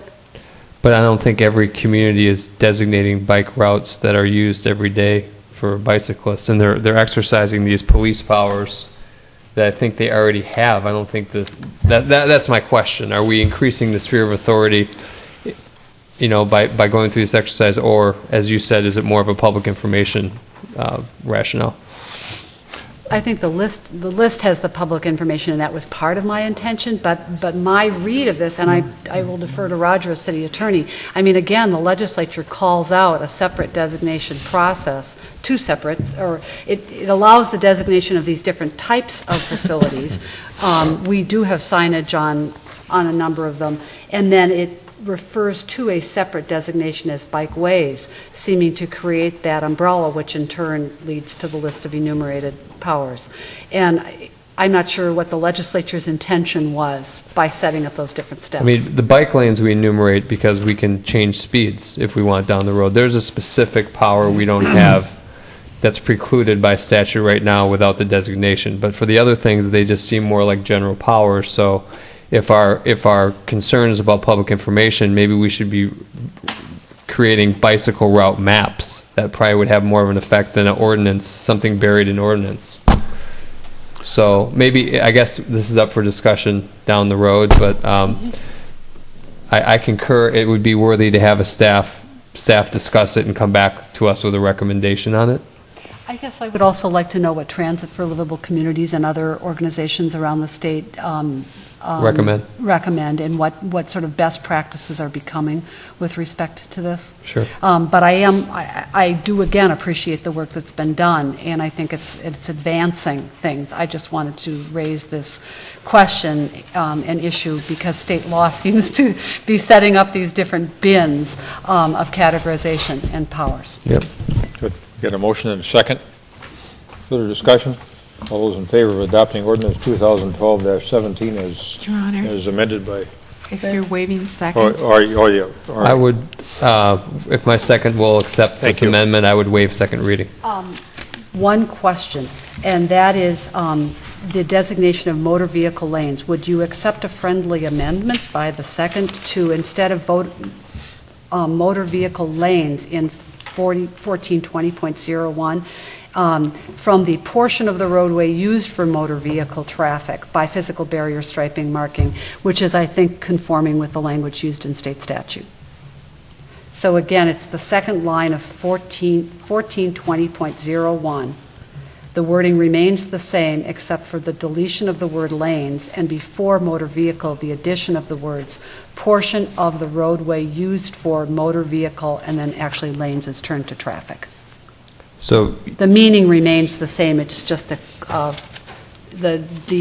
delineation of that, or the description of that then is exactly as in state statute. yes. You would accept that as a... Read that paragraph, please? Yes. Pursuant to Minnesota statutes, section 160.263, the city designates as bicycle lanes those portions of the following, and does streets have a meaning that's separate from roadways? Because the state statute, I believe, uses roadways. And does streets have a meaning with respect to right-of-way and who has jurisdiction where and what uses? I would prefer roadways, which are separated from the, and then this is the wording change, portion of the roadway used for motor vehicle traffic by physical barrier, striping, marking, or other similar device. I accept your motion to make the language conform to state statute in that section, yes. Okay, thank you. I also, will you accept my change to waive second reading? Yes. Okay. All right, let's vote on the change in the language first. Roll call. Pardon me? Roll call. Right? No, we've got amendment, he's done amendment here. Oh, I think we're we need to voting on that probably- first, We're going to okay. vote on the change in the language first, and then once we get the That's language fine. changed, then we'll vote on the Sure. waiver of second Sure. reading. So, any further discussion with regard to the proposed amendment on 142001, as stated by Member Bennett? All right, all those in favor say aye. Aye. Aye. Aye. Opposed say nay. Carried. Now back to the main motion, which includes a waiver of second reading. Roll call, please. Member Brindle. Aye. Member Sprague. Aye. Member Swanson. Aye. Member Bennett. Aye. Mayor Hubble. Aye. Okay, now, gentlemen, thanks for your patience. We're going to go into a sketch plan review on 6500 France Avenue. Director Teague, you can introduce the topic, please.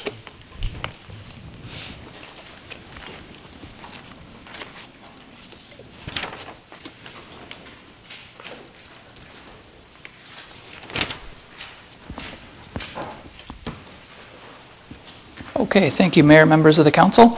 This is a sketch plan review for a site that you're all familiar with, the 6500 France building located kitty corner from Fairview Southdale Hospital. This, the applicant is back as a result of the council's recommendation for a denial on the previous request that was for the two-phase project for a 4 to 6 story building. This is a look at the building that that was recommended for a denial. No action was actually taken on that. The applicant withdrew the request and is asking for a sketch plan consideration for a new proposal. So this was a look at the previous second phase 6-story building. Whoop.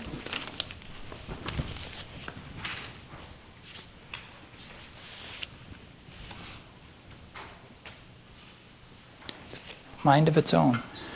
I'll just skip directly to the proposal before you. What they've done is what they're requesting is a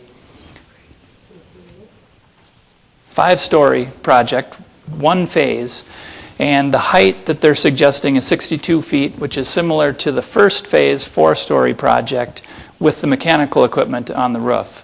They're suggesting in this go-around that the mechanical equipment be stored within the building. So the one change there, the square footage of the building is the same as the 2-story or the 2-phase project at 102,000 square feet. This is a look of the building, what it would look like at 65th and France. You see the rounded corners. The previous proposal had the sharp edge there. So they've made the look at that main intersection much improved. This is a quick look at the back. You see the parking ramp that's now attached to the building. See that better here.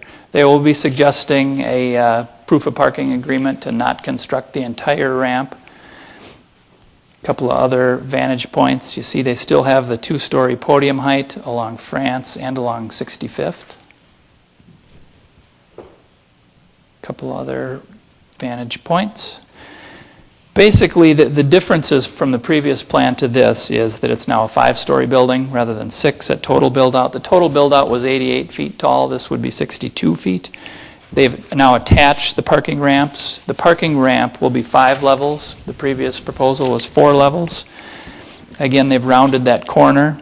And the last feature that I'd like to mention is the green roof. With the mechanical equipment being eliminated from the roof, they're offering a green roof on the top. You recall previously they had green roofs on the podiums that were located right here. So this is a sketch plan review for comment by the City Council. Your comments aren't considered binding in any way, but just to provide some general comments to the applicant. With that, I can stand for questions, or the applicant is also here for a presentation as well. Any questions for Director Teague before we proceed? Member Bennett? Director Teague, I should have emailed this question earlier because it's asking for a number. What is the distance from the curb, back of the curb to the north, to the south wall of the parking ramp?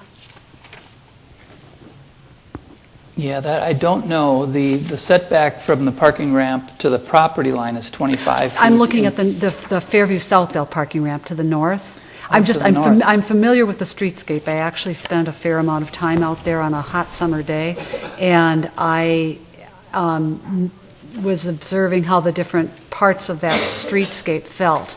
And the part by the parking ramp with the trees and that buffer of green between the parking ramp wall and the street felt particularly inviting in comparison to more sun-exposed parts of that block. So I was just curious to know what the distance, the depth was between that curb edge again to the north of 65th Street and the south wall of the hospital parking ramp. Yeah, I don't know that off the top of my head. I'm not sure if this represents that wall or not. I'm not sure what that line is. I'm not sure. It looks like it would be the wall. That's just roughly the amount of distance, the features that one observes in person. And the distance again between the curb edge to the south and the building wall is 25 feet? 25 feet to the property line. It looks like Let's see, looking at the building, curb the line. office building itself. So to the right, the distance is, I don't know what the curb line is in relation to the lot line out there, whether this is a, well, this just the isn't the survey that we're distance looking at. between the so- building and the street, in terms of the amount of vegetation, the ability of mature trees to grow, that kind of thing. And I can save questions for the applicant as well. Thank you. Other questions for Director Teague at this point in time? All right, let's ask Mr. Michaels to come forward. And the architect as well. Good evening. My name is Steve Michaels of Mount Development. My business address is 3600 Minnesota Drive, Suite 525, Edina, Minnesota. Mr. Mayor, members of the council, it is a pleasure to be before you this evening with what we feel are substantially revised plans from our previous application. We feel the new medical building will be an enhancement and an extension of our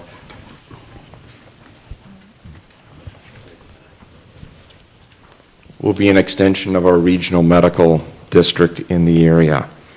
Our revised building, we believe, will be very harmonious with the adjacent 6 buildings, and our overall height will be lower than those 6 adjacent properties. Our development team is here this evening to discuss the project. We do have numerous green enhancements that are included within your packet that we do have a lot of energy for. Will be a very strong marketing benefit to the project. and I'd be willing to discuss those also. We have Dave Weinberger here from Aurora Investments, and then Ed Farr will take the podium next and highlight some of the new enhancements to the project. So I'd like to thank you in advance for your time. Thank you, Mr. Michaels. Mr. Farr? Good evening, Mayor and council members. My name is Ed Farr, and I'd like to bring up the site plan right now, and I just want to spend a few minutes. We talked about the project in length before. However, we have made substantial changes, and we're really excited about them. As Director Teague pointed out, one of the most inviting changes that we made is that corner of 65th and France. We brought back that rounded corner with that crown to really show off the building, especially coming southbound on France Avenue from the crosstown, and we're thrilled to bring that back. That really opens up that patio public space area right at the corner there. And one of the first stories we were telling, and when we talked to the city about the project with Director Houle, is your city's initiative to enhance some of those pedestrian ways at those challenging pedestrian crossings across busy streets, with his idea of the bollards around the curb area to protect the pedestrians in that public way. So we look forward to further engagement with him to talk about the surface treatment, the colorization of those patterns and textures there on that plaza area, so that we can get pedestrians across the street to and from our project to the hospital and other medical center features around the area safely. We also have, the tables out there, again, for public enjoyment out there. We have reintroduced a pedestrian access way to our building at that same rounded corner. There was discussion, I believe it was both the Planning Commission and at Council here, and if you can see the movement of my mouse on this site plan here at this corner, we were asked before if we had a doorway, and we had a fire exit there, but it was more of a secondary access. We weren't really promoting the public into our building. We will be now. So there are two main pedestrian entrances, if you will, the one directly off this corner, like I just pointed out, towards the Fairview Southdale audience, if you will, coming southbound on France Avenue. And then, of course, our main customer visitor drop-off, which is accessed more by vehicle, of course, off of West 65th Street, where we have that visitor drop-off area. In order to achieve the same square footage that we were asking for the six-story building, we lowered it, of course, and to make up that square footage, we pushed our south wing westward. Okay, so now it overhangs what was once an open courtyard between our parking deck and our office building. So floors 3, 4, and 5 span over the top of the loading dock, basically. This bird's eye view, there's some dotted lines in there to show what's going on underneath, but the truck traffic does proceed south underneath the building where there's that loading court, and then they leave through the exit path on the south side of the site, heading towards that existing curb cut on France Avenue. That's a right out only. It's not a right in, it's only a right out for the truck traffic, as well as some outbound vehicles from the parking garage. We talked about those 3 points of egress last time as well. But going back to the extension of the building, going to the west a bit, that connection with our parking deck now offers another feature for us, that we can reconnect those ramp floors with our office building to gain better access from various levels of our parking ramp. So we're actually connecting those levels on floors 3 and 4, and then stairway up to floor 5 as well, so that we can extend our accessible parking out to those levels, and people walk directly into the building from those levels for greater convenience. The parking ramp has also been shifted up in the entry drop-off area to have a little bit more green space. So we are really excited about working with either the Edina Arts Commission or some other public agency to help us select a piece of artwork. We've removed the flagpole from that area and really want to look at a piece of public art and engage the public in that process. And so we're very, very interested in doing just that. We have also taken some comments about the parking deck light pole height, and we're going to shorten those as much as we can. I don't have the photometrics on that yet, but we're going to lower those, make sure that we also use sharp cutoff features that we were going to anyway, but by limiting the pole height, we're really going to minimize the amount of light spill if you're looking up on it from just about any direction.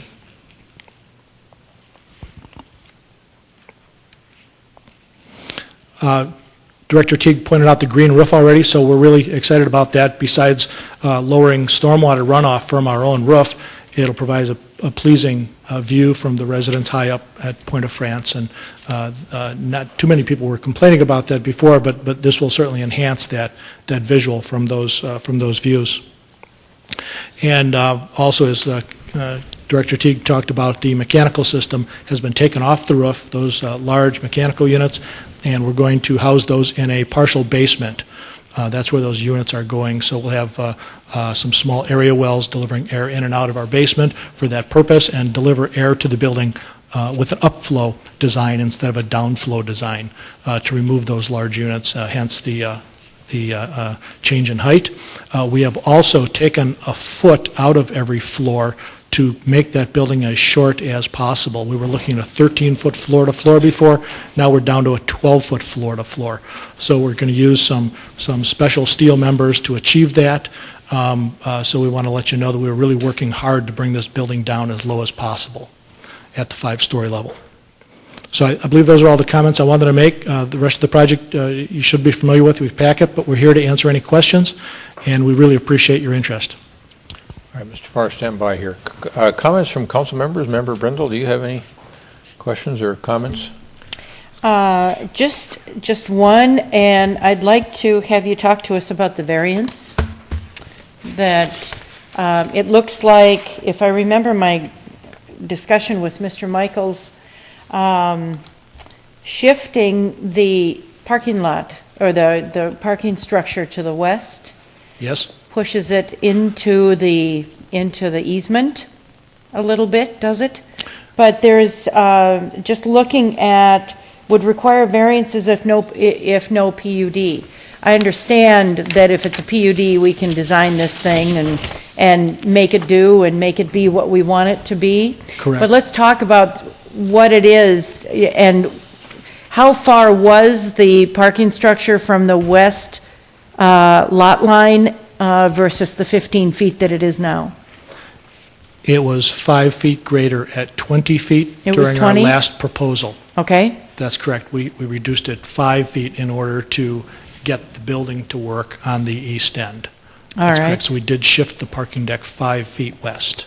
We talked to the civil engineer. We don't have a full application in yet, but he expressed confidence that we could still do the same physical things that were needed for utilities in that 15-foot area.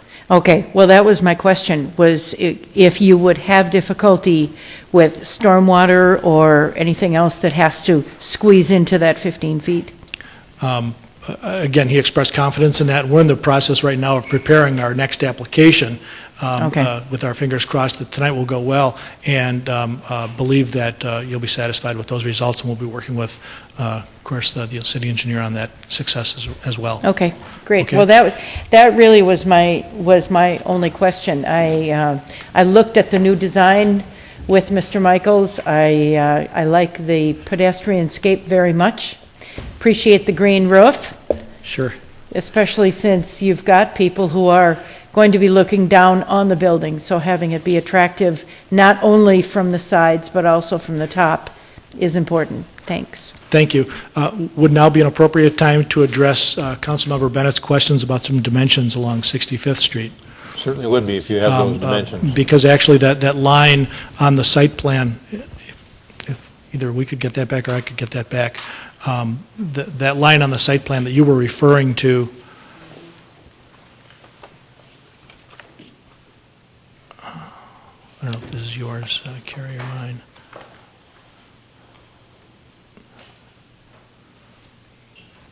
This one?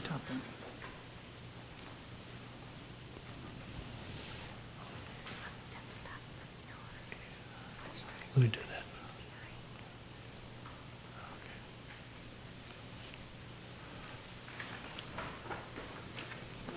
There we are.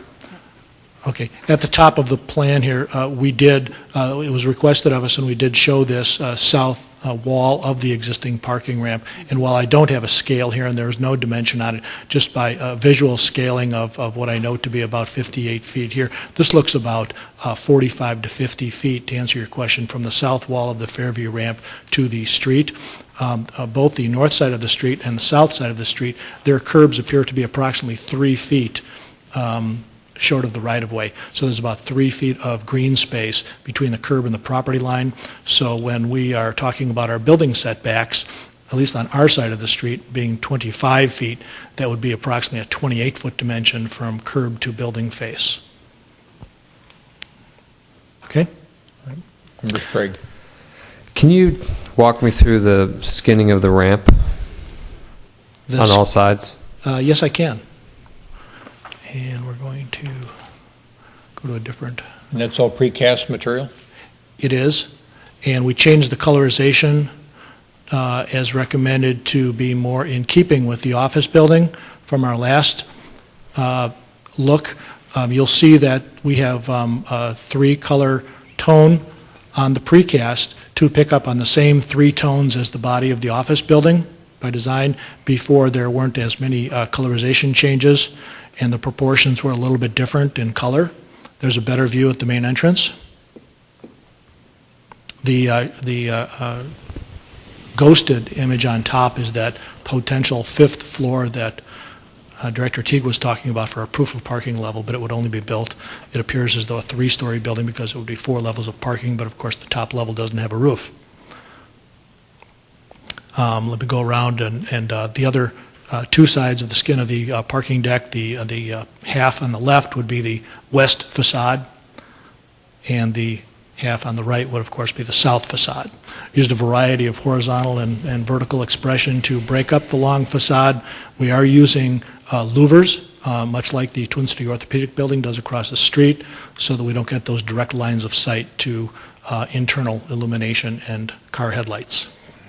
So you've got the louvers on the Point of France side, which is the south side. We have the louvers on the Point of France side. We have the louvers on the Cornelia Place apartment side. Okay. Showing here, and we have the louvers here on the north side facing 65th for about 2/3 of the facade. We don't have them on the easternmost and westernmost where it's a horizontal expression where it's open. But in order to maintain the vertical and horizontal post and beam impression like an office building, as opposed to showing the sloping ramping of a parking deck and giving the clue that, aha, that's a parking ramp, we wanted to use the louvers as a screening mechanism to hide that sloping of the ramp, which is behind the louvers in the middle portion of this design. So we didn't want to give that away. And walk me through lighting. I want to know the direction of lighting and how it would impact the adjacent parcels. Sure. This bird's eye view might help a little bit. You'll see here that we have envisioned some poles at the 1/3 and 2/3 points along the depth of the parking deck, okay, not on the north face or the south face. Those would be downcast, sharp cutoff, high-pressure sodium, I'm sorry, not high-pressure sodium, metal halide, which is the whiter light, okay, and to avoid any light spill off the deck. Intermediate levels, of course, would have internal lighting on the ceiling levels of all of those, shining down and be shielded by the louvers around the perimeter. Okay? That lighting plan is consistent with the one you showed us last time you were here? Yes, although these poles are shorter on top. Right. That's But correct. the downcast effect. And That's correct. no light illumination into the neighborhood. No light spill, that's correct. And potentially putting it on time. Potentially putting on a timer, yep. And then the pedestrian streetscape gets lighting off the building as well, correct? It does. Let me draw your attention to a rendering here showing a almost nighttime view. I believe it's off to my left as you look at the podium, you're right, where we have some illumination along France and 65th Street on the building, uplighting for dramatic effect as well as pedestrian interest and safety, and those lights do continue down 65th Street on the north facade of the parking structure. Okay. And then I see the crosswalk indicated in the plan. Is that existing, Director Houle, or is that to be installed? And I'm referring to the one that crosses over to the Fairview complex. Just trying to think about circulation for customers that want to go over and connect into the greater campus. I'm just pulling up the aerial photo right now to see if it is. especially in the winter.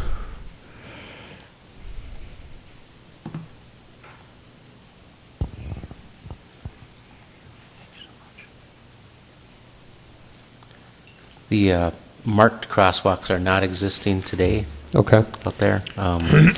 We can make this, when it comes back, a condition that they put a condition into that. The other one is to make it safer, is I would suggest, I don't recall requesting the bollards, but when we finished up the design for the other intersections on 66th Street and 70th, is that we'd incorporate that same design so that you'd actually have a planter versus bollards on the radius. We need to open up the crosswalks to mimic what we're doing further on down France Avenue. Yeah, I would like to see that as a condition, because again, I'm just concerned about the pedestrians trying to connect over to the Fairview campus and circulate among their various appointments, that they're doing it safely and year-round. So that would be a great addition. Overall, the site plan has improved significantly, and I appreciate all the time and effort that went into to developing this. I also note that the front entryway now has the top-lit cornice, which I think is a very nice aesthetic addition to that entry as well. So a lot has been accomplished here in this previous revision, and I think that was brought up at the Planning Commission as well. But I appreciate that. Thank you. Thank you. These are the two new views, a little bit more of a helicopter view down, showing that front entrance. You probably have that on your screen right now, showing the corner as well as the plaza and the tables and chairs. And I also wanted to show you a similar top-down view of the main entrance. You do see actually the green roof on top of the building here as well. But this shows that location for the piece of art in our central turnaround area, and the now a little bit more generous landscaping around that main entrance to really make this a very inviting area. And the commercial deliveries are virtually anonymous on the site. I mean, they come in and they disappear down to that south side and out. Right. Which is another nice component. Okay. Thank you. You know, when you were here before and the council didn't approve it, I was worried about what was going to happen on that site, because I think, or what you proposed, at least in my mind, was a great improvement. And I have to commend you and commend my colleagues that were in the majority that evening, that the building is greatly improved over what we saw that at least I favored. So I'm glad you stuck with the project. Commend my colleagues for driving a better outcome here. I think that one-phase construction is a lot better notion. And we're ending up with something here, at least when you go through the process, that's, in my mind, a remarkable improvement over what you had before, and that was good. This is very, very good. So I do have the same concern that Member Sprague has. When we met to talk about this, you talked about a future that might hold a skyway from your building over to the hospital parking ramp and then hook into that system to get into the hospital itself.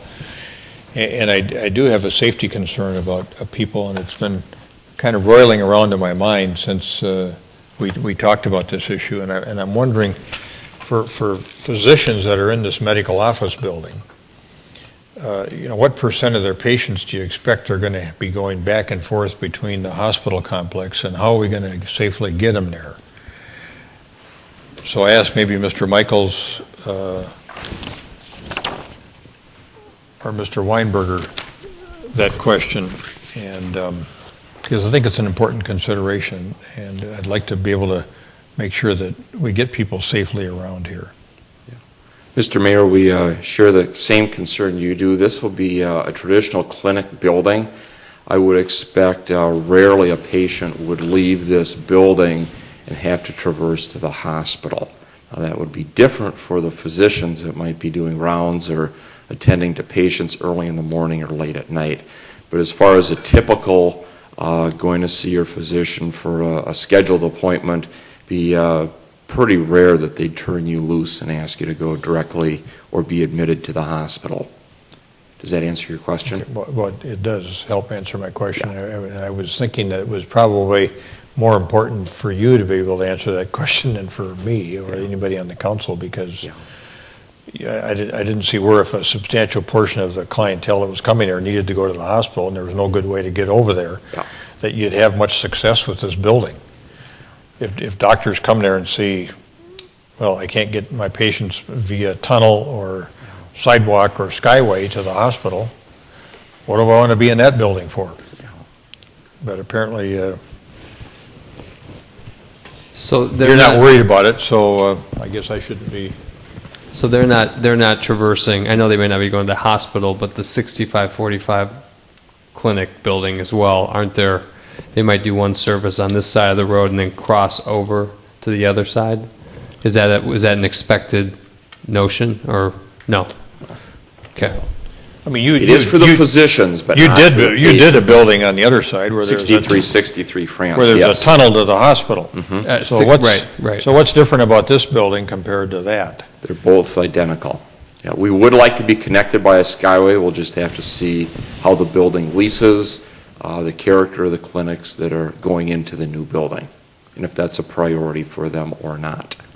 Skyway is very expensive.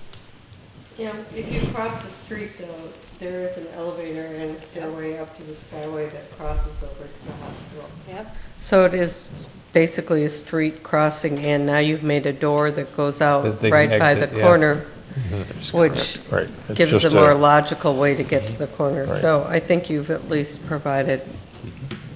Yeah, even for the non-ambulatory person that needs to get to the hospital, there's just a short distance to traverse, as Member Swenson says, to get into their skyway. Yes, that is or correct. their elevator in the hospital skyway. Are there ADA plates that as you cross at the radius over, with the grates? What do you call those? The catch basins Catch- and such, yep. We'd take a look at that to make sure that the pedestrian crossing is not going over the catch basins. Is that your No, I'm question talking was? about he wants the little slanty things that go off with the the bumps. sidewalk so that. Oh, that's by law, the they trunk- have to be there. Yeah. The ADA truncated domes, The yeah, ADA those would be compliant. incorporated in Okay. any crosswalk that we'd put in, yes. Yep. Truncated domes. Truncated domes, I'm going to note that for the future. Thanks. But your catch basin notion is a good one, too. You don't want a wheelchair or wheel going into a catch basin. Looking at the accessibility of this building, I emailed a person today a few times about accessibility. And if you are in the Southdale Medical Building on the first floor, the doctors I hear from in the hospital and in that building prefer to cross the street than to go down through the tunnel and come back up. They would like nothing more than to have a crosswalk that takes them right from that building to the hospital across 65th Street. And this building has the crosswalk that takes you across 65th to the parking structure, to the elevator, to the skyway. So it does provide actually better access at street level than the Southdale Medical Building does when you're looking at a crosswalk. And the doctors are asking for it. There's one at France and there's one back at the stop sign a ways, but they'd really like it between the buildings to give them better access. Okay, good. And Director Houle, I think you made a good observation there about what we need to do to enhance pedestrian crossing at that location as well. Good thought on your part. And Council, the other one that Councilmember Brindle's brought up is on our radar. We've been requested, that's a mid-block crosswalk, and we really struggle with those and struggle with the access and the emergency room with the ambulance and such. But whatever we suggest, we want to make sure it's a safe crossing. So what's the plan now, gentlemen? You're going back to the Planning Commission. What's the timing on that? Mr. Mayor, yes, we are planning to submit as soon as possible for preliminary site plan approval and final. I think we can do that soon. So yes, that is our desire. If we don't hear any more comments, we'll continue to refine the plans and make the proper documentation for a submittal. All right, let me ask you one other question. Unless you'd like to vote this evening. That would not be appropriate. Have you had any conversations with residents at Point of France regarding this revised plan? Mr. Mayor, yes, Marilyn Kemi has seen the drawings. She's the president of Point of France, and I believe she has distributed those on their bulletin board, and if you like, we could have another neighborhood meeting with that group. Mayor, I can comment on that too. I have some clients that bought combined units on the 4th floor that stare right over where the building will be, and he's an architect, and he was very, very pleased with the revised plans. One person among many, but I did receive that comment. All right. Member Bennett has a few more questions for you, Mr. Michaels, or maybe I've for been staff. waiting for my colleagues to ask their questions and make their comments. And Member Swenson, did you have anything that you... No. Okay. Mr. Michaels, you had asked, I think you were able to meet with a lot of council members since last meeting, and I wasn't able to meet with you, but I did go out and spend an hour or more on foot on 65th Street and around that entire block. And I have some observations, mostly observations to share. I do think that this is a much better, it is an improved plan. I see the improvements, and I appreciate very much the fact that comments were taken to heart and incorporated into new design. I think the entrance from the corner will operate much better than what was depicted before. Your site circulation has improved enormously. I was really concerned about people being run over in between your parking lot and your office building, and I think you've addressed that with what you're showing this evening. Safer drive patterns, safer crosswalk. You've removed the crosswalk from intersection with the drive lane completely south of it. It appears it's only now the deliveries that will be crossing it, and I'm sure that we're looking for responsible driving from commercial drivers. I think you still don't have much of a podium height. It looks like it's maybe a little bit of extension to the south on the France wall, but it looks like the podium's remained pretty much the same height, or same dimensions as before approximately. But I do appreciate the fact that you've added green roof to the main structure. I think my main concerns are what I would put in a blanket category of missed opportunity, and opportunity I hope is not missed. The missed opportunity is that I think once you acquired the two sites, you acquired land, or you have the ability to connect with a pond and a natural feature that your building is not only going to turn its back on, but you're actually going to have a parking ramp located on it. And we know from what's occurred at the promenade that there is some interaction with that medical office building and that location that provides for not only facing the lake, windows that overlook the lake, but also eating area for building tenants and visitors. And you will not have that because your parking ramp will be on the pond. To me, that's the missed opportunity. I understand that you're being asked by code and our vision for the redevelopment of that area to do sort of two things at the same time, which is, well, you're being asked to address the street, which you're doing very well. The natural feature we're not asking you to address, in my thinking, it's a missed opportunity. Walking that area and seeing how the apartment building to your west connects with that, it looks like something that would have been good, would have been something beneficial to your tenants and visitors again. The opportunity that I hope is not missed is this. The streets, the most pleasant part of that streetscape on West 65th Street at this time is right in front of the parking ramp across the street, Fairview Southdale parking ramp. It was shady and cool on a hot summer afternoon, hot, dusty summer afternoon, and it was a comfortable place to get my bearings and take a look at drawings.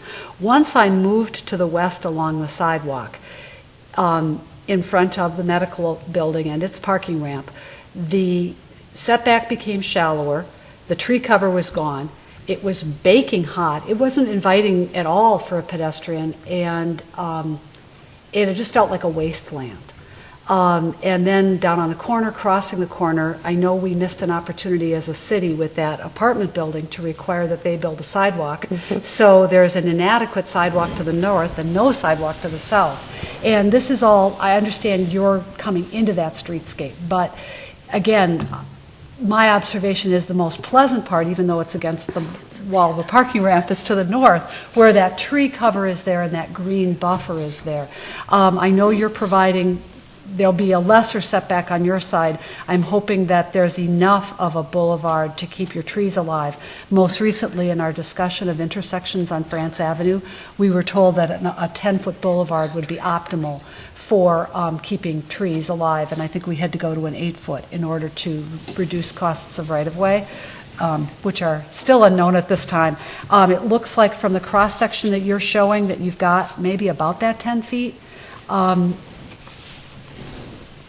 So possibly your experience, because the tree cover is really, I think, essential. And if you're able to, well, no, it's, yeah, 25 to the base of the building, but a lot of that's going to be concrete. So the question is how much of it's going to support the vegetation, because it's those overstory trees that will provide some of the shade. They'll provide a buffer from the roadway, but they also provide a shade which, as we're headed to warmer and warmer summers, I think becomes more and more important for encouraging people to move around on foot. And again, on West 65th Street, as one moves toward Valley View Road, there's no boulevard and no tree cover at all, and that's what I found missing. And an opportunity that I hope is not missed is to keep that streetscape attractive and walkable at that end.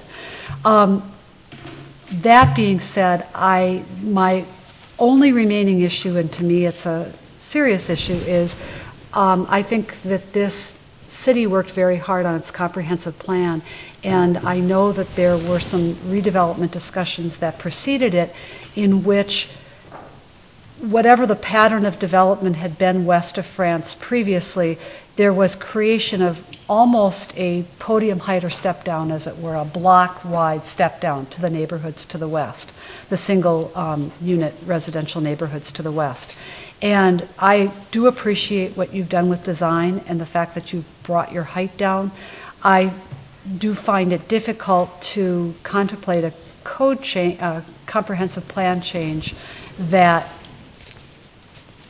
changes that promise that was made before the comprehensive plan, as well as during the comprehensive plan process, of leaving that 4-story step down between the higher, denser development in the Southdale area east of France and whatever the density west of France, again, that lower height. So those are my comments and concerns, and thank you very much for bringing this forward. Thank you. Councilmember Bennett, would you like me to address any of your comments? Certainly. Okay. On the comment of the boulevard area on the north side of the ramp, we have 25 feet at its narrowest point, which is greater than the 10 feet, and it expands as we move to the west, probably closer to 35 feet. So we should have more than adequate area for our large overstory trees to mature and grow very nicely. We do have substantial green area in shade along the France Avenue that you can see on the rendering. Mm-hmm. And then also we went to great lengths to create a large plateau area off the northwest corner of the building. Mm-hmm. By the two out areas. So we've got a lot of green space on the north side of the building in the visible areas where the patients can feel and touch. Mm-hmm. Some sitting areas there. That's really going to be the special area that Tangletown Gardens will be able to landscape with a variety of tall, colorful plants, different sizes and styles, and they'll have a large area to have some real fun there. So we're looking forward to that component. So we're working hard. We're compromising in the areas that we hope will be acceptable to the city, and then the areas where the people will feel and touch, we think we've gone to really some special spots for the people to enjoy. I also have concerns about the crossing. I do appreciate comments made by my colleagues about the ease of access to the stair and elevator to Skyway on the north side of 65th. Yeah, one benefit of the curved element on our northeast corner is you can see on your screen how much visual space you have as you approach that corner to see traffic coming left, right, north, south, east, and west. So that's going to be a fun area also with the 6 or 8 tables. Umbrellas will be shielding from the warm late afternoon sun, and I do feel that the employees as well as patients will be using that area. One other comment Member Bennett made was Point of France and Cornelia Place have really embraced the pond behind them. And if you had some challenges in trying to do that, you know, we'd like to hear what your challenges were, I think is what she was getting at. In trying to take advantage of being on that pond. We could consider a seating gazebo sitting area in that southwest corner of the property that would overlook and actually use that area. There's a tennis court and a tall chain link fence there. We could certainly brainstorm getting some people down into that area. It's 20 feet plus some Point of France visual perspective. If you'd like us to pursue that meeting, greeting, sitting area for, probably get a good 6-8 months out of it, would be shielded from a north wind. Yeah, in the regional map that you've supplied us, you get a nice overhead of your property line, and you can see where you have the ability to engage the pond somewhat. And I think you'd be missing an opportunity there if you didn't try to figure out something. I guess I consider that who would be likely to walk, if we're talking about the southwest corner, who would be likely to walk down there from the entry, the visitor drop-off area, and walk all the way down along the parking deck to that spot? Depends on how they do it, but I think staff, for one, would be able to use it for lunch activities, and other people that have patient, or somebody that accompanies a patient might want to go sit down by the pond. What are your thoughts on that? Probably be local knowledge. It'd have to be employees that know where it is and how to get there. But I live by Minnehaha Falls. There's a lot of unique little sitting areas that aren't large, but they are special places, and we could sure look at doing that. Member Bennett? Well, and not to redesign anybody's building for them, but it seemed that, the initial work was with one site right on the corner, and then there was the addition of this other site that wasn't part of the thinking before, and that's the part that really connects with the pond, is actually adjacent to the pond. And understanding that there has been a lot of work that's gone before this, but also seeing what's been done in some other areas. What I had questioned was whether they couldn't even do ground level parking with building above, which takes great advantage of views. And I understand it's a more complicated type of design, and I do as well appreciate the improvements that have been made in response to comments at the Planning Commission and then at council level. But it just, as I said, missed opportunity in that it is a natural feature that other buildings around it do connect well to. We have some examples of that in other places in our city. We are asking for different things now with the connection with the streetscape, and I think the redesign of the corner is very good. But there is, we know that there is often connection of natural features with healing. They talk about the advantages of green and being able to see water and the beneficial effects of that. And so I thought that, as well as that it had a private benefit as well as possibly a public benefit in terms of view that people would see as they're on the sidewalk across the pond, seeing building instead of parking ramp up a certain number of stories, but also that it could have private benefit to the developer and tenants, because it would be very desirable office space with that view. Councilmember Bennett, one thought is that 99% of the time the blinds are pulled in the building for privacy in the exam rooms. So rarely do people actually gaze out the window, except maybe a doctor's office. So, My dermatologist's office is in the building on Anderson Lakes in Eden Prairie, and in that setting, with that size of lake, the shades are not always pulled in. It's a beautiful, beautiful setting. And I think that's partly what made me think of the connection with water with this. Another thought would be, as I look at your site plan, just having a little walkway on the south side of the parking deck. You've got 20 feet to work with there. You got some good overhanging, some good overstory trees in there. Maybe you could put a little, anyway, just an idea. Thank you. Take a look at it. All right, anything else? Yep.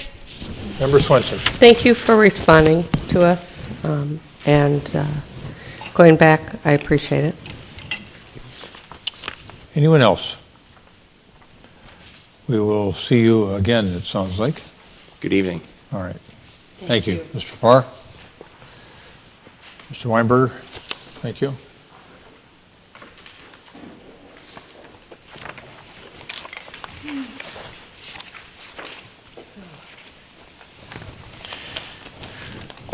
All right.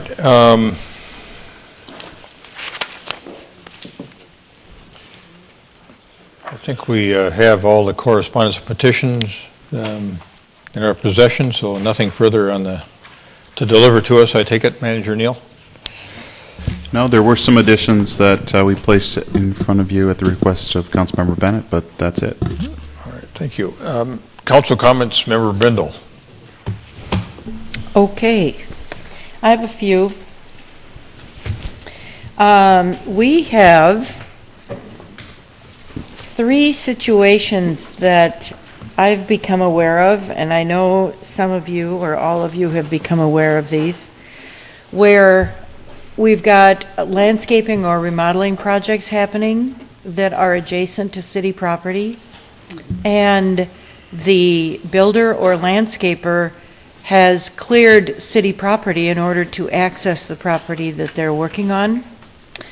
And we need a plan. We need a plan for this because it's disturbing residents greatly. And I appreciate that residents respect city property and appreciate its natural state.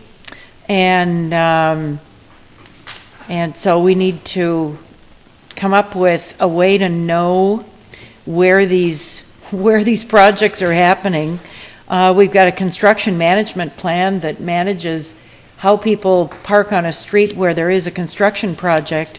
Maybe we need to have a plan that talks about accessing a person's property and any equipment that's needed to access that property. If the builder or landscaper sees a problem with access to that property, they need to say something.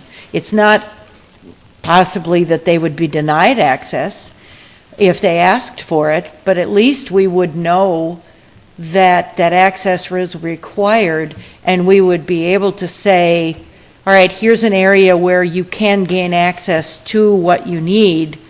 We'd at least be in the conversation. At this point, we're not even in the conversation until it gets to a point where we hear from a resident that we have a problem.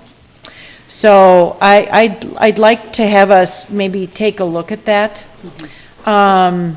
One of these projects stems from a landscaping project that is a very large project. And I guess my second point in this would be, how is it that a landscaper determines that the project that he is about to embark on needs a permit? How this company, I mean, the project is enormous. So how the company thought they could do this without a permit, I don't know. But what is it about a landscaping project that says, you've crossed the line, you now need a permit for this? So I guess I'm curious because, I mean, there are small projects that go on all the time, But where a project is structural, as these walls are, in two of these situations, they are structural walls that need to hold up the property, and they are large. At what point is it that, that a project needs a permit? So I will put that out there. And I would like Director Teague? Answer. In regard to the retaining wall, as part of a landscape project, if the height exceeds 4 feet, they need a building permit. But if you're just doing a general landscaping in someone's yard, you don't need a permit for that, planting trees, unless it's part of a commercial project where a landscape plan is reviewed as part of the building permit. All right. So if the retaining wall is higher than 4 feet, they need a permit? Correct. Okay. And whose responsibility is it to know that? Is it the landscaper? Yeah, that's a state law, so it's It's a that's state generally, law? it is. Okay. All right. That's common knowledge among that discipline. Okay, good. All right. Common knowledge, not commonly practiced maybe, but common knowledge. All right. And then the other part of that is access to the project if in fact they have to come on city property for access. I mean, I look at that as the same way if this is two neighbors and one neighbor is having a project done and they have to access the next door neighbor's property in order to get to the part of the house that's being worked on. I think that the same common courtesy ought to be given to the city that would be given to a neighbor to request permission. 70th Street landscaping. On the east end, I notice a lovely evergreen tree that's not green anymore. It is totally brown. And I think it might be one of the new trees that went in. So if there's a guarantee on that tree, let's get a new tree in there. Yeah, we have actually a 3-year warranty period on that project, so they'll be going through it this fall and replanting and such. All right, great, thanks. Let's see. The only other one I have is some comments about cycling. We are working hard to mark bike lanes and bike routes in our city with lane markers and signs. But in Share the Road, the part of MnDOT, bicyclists may ride on all Minnesota roads except where restricted. So in other words, it doesn't have to be marked to be an allowed bicycle way. So I think it's important as we move forward that that as much as we are marking bike lanes, people can bike anywhere. I'm not aware of anywhere in Edina where it says no bikes or no cycling here. I'm not aware that there's any restricted area on a road. Yeah, I don't know of any on the road. I know on some pathways it's restricted, down by Centennial Lakes, I believe, and the Roslyn Park area. Yep, exactly. Just one more, and I know I've mentioned this before, but I would like a follow-up on Normandale Road between 66th and 70th. I know actually a couple of families who live there, and they would love to, they bike to Roslyn Park, and they would like to bicycle back to their home without crossing Highway 100, going under 70th Street and coming back around. So they would like to be able to come back, which means they would be cycling against traffic. You need to put a sidewalk in, and then we need to take away the prohibition against bikes on sidewalks, and then you would have a safe way for them to go back without crossing 100. Otherwise, they're going against the traffic on a one-way, and I think that's dangerous. It is. I did have an occurrence. I was out of town at a family reunion recently, and walking on a sidewalk, and a cyclist came by from behind and really surprised me. So I actually have an understanding of why we have that ordinance. So I think that if we put,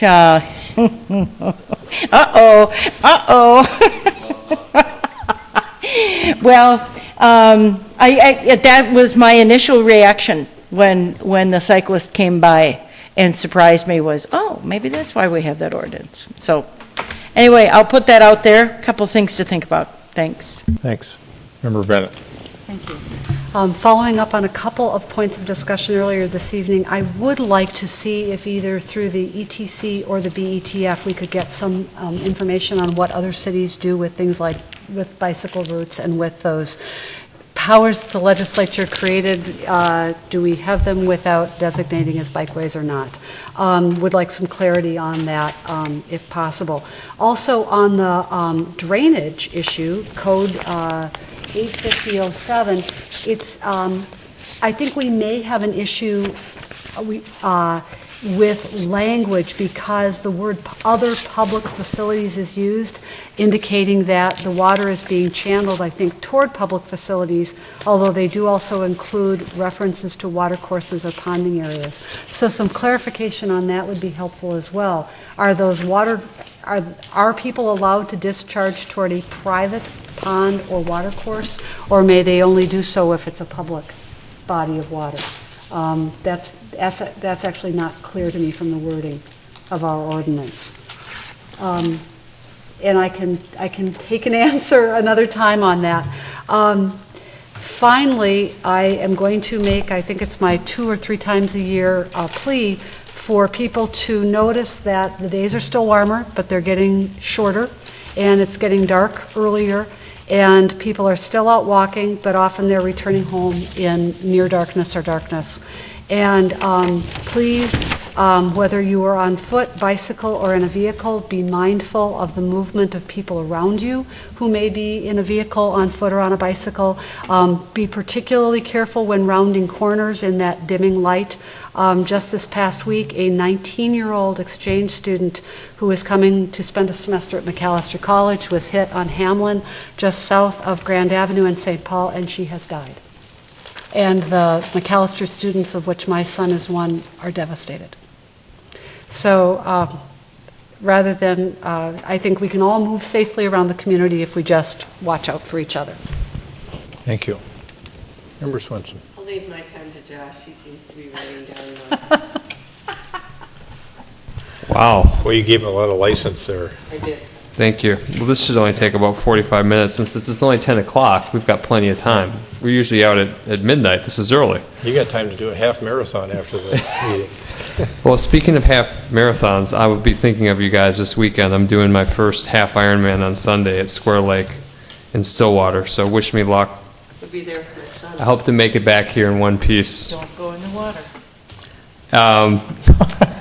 And we talked about noise complaints and railroads and who has jurisdiction and so on, and I forwarded to you all a piece from the League of Minnesota Cities. And it talks about, one of the points it talks about in this little handout is what can city officials do to help residents who have complaints about railroads. If the complaint deals with an area controlled by federal or state law, city officials should communicate this fact to the resident. The complaining person should be provided with the name and phone number of both the railroad and the appropriate regulatory agency, so he or she can contact them with their complaint. In addition, the city should contact the railroad directly to make it aware of the complaint. Even in areas where a city is without formal regulatory powers, a railroad will want to maintain good relations with the community. And I just want to suggest that our staff, our administration who fields these calls, adopt this best practice. I talked to Manager Neal about it, that we contact the railroad and we give the information to the resident about the railroad contacts and any other regulatory agency that might handle it, and also maybe send out this PDF to the resident because it describes our very limited jurisdiction over railroads. We can enact a quiet zone. We talked about that a little bit, and I was curious as to whether we had one, so I called someone at the Federal Railroad Authority, and they said no. And but they're very expensive, $200,000 to $800,000 for each crossing for the signs and the signals. So it's not highly economically feasible to do it. would be better off to just exert some pressure on the railroad line if they're not following their own rules about blowing the horn. Secondly, I would like clarity from engineering on, we through going through this bike lane approval process this year, we've talked about some new signage standards, and Mike from Alliant talked a lot about signage placement and signage standards, and we've adopted those best practices in approving the bike lanes. How do we roll out that plan to the existing bike lanes that are out there? That would include the bike boulevard that we approved earlier this year. I would say that what we'll do is we'll take a look at all the existing corridors that have dedicated bike lanes and bring those into conformance with these new standards. The bike boulevard, we won't be able to change that because it's gone through the federal process or state process for review and approval, but I don't believe that anything in that bike boulevard varies from ours. We did switch out the share the road, where we had the Edina share the road, the signs on the bike boulevard, and we actually incorporated the MUTCD's signs that we have on the other ones. That was a small change order. So when is that thing up and operational? We're anticipating the traffic circles over by Drew and Beard will be possibly poured this Friday with curb and gutter, and then the remainder of it will start seeing some striping go down the week of the 23rd. And the overpass upgrade and the crosswalk on 66 upgrade, or whatever happens there, are those done concurrently? Yes. Yep. That'll all be part of the bike boulevard project. There's the Ped Bridge upgrades is what you're referring to. Yep. Those are all be part of that plan. And that's dropping this fall. Yes. All the improvements. Yep. Okay. Everything should be done by. I believe the end of October is what we have on that project. Perfect. And I myself do look forward to a lively discussion on eliminating the prohibition of bikes on sidewalks, mainly because, for one thing, I believe that this type of public realm space it's all share the road. When one mode of travel takes ownership and tries to butt everyone else out, I think that's when we start to have issues. I think people need to learn to coexist in their various modes safely and be aware of what's happening around them, whether it's a biker in a car, a pedestrian in a biker, a pedestrian in a car, and so on. That's probably the best safety measure everyone can take. I don't know where else your beginner bikers would be able to start to bike if it weren't for the sidewalk system that's out there. Growing up in Minneapolis, that's what we did. I'm pretty sure that's what most people do, and I have seen very few reports in the newspapers about biker pedestrian fatalities, from those two modes intersecting. So I think that's going to be a very important piece. It's basically, I think it's reflecting the practice that's already out there, so why not bring our ordinance into conformity with the practice? And that's all I have for tonight. Good, thank you. We had a Dewtown Steering Committee meeting on the 28th of August, and in conjunction with that, I think amongst our materials was the Sustaining Health publication from Bloomington Public Health, and a strong emphasis on Dewtown. So I think it's good that we're getting a little bit more traction on that. We're getting some good advice from Thunheim Partners on how to build the brand and make an impact on public health. So that's something that I'm pleased to see, because I think it's a difficult task that we have in front of us in terms of getting this notion of better living embedded in people's lives on a regular basis. A couple of announcements. Thursday, October 11th, there's a breakfast over at Edina Community Lutheran Church in conjunction with Plymouth Church, a neighborhood foundation. They're partnering to serve long-term or homeless housing for homeless youth in the West Metro. And so they're going to talk a little bit about some of their ideas, I think, on housing homeless youth in the West Metro. Thursday, October 11th, 2012, I think we are all welcome to that. And then I think Member Bennett is our council rep to the Quasqui Centennial Kickoff Party event, and the announcement just came out, and the party is on Thursday, October 4th and the 5th.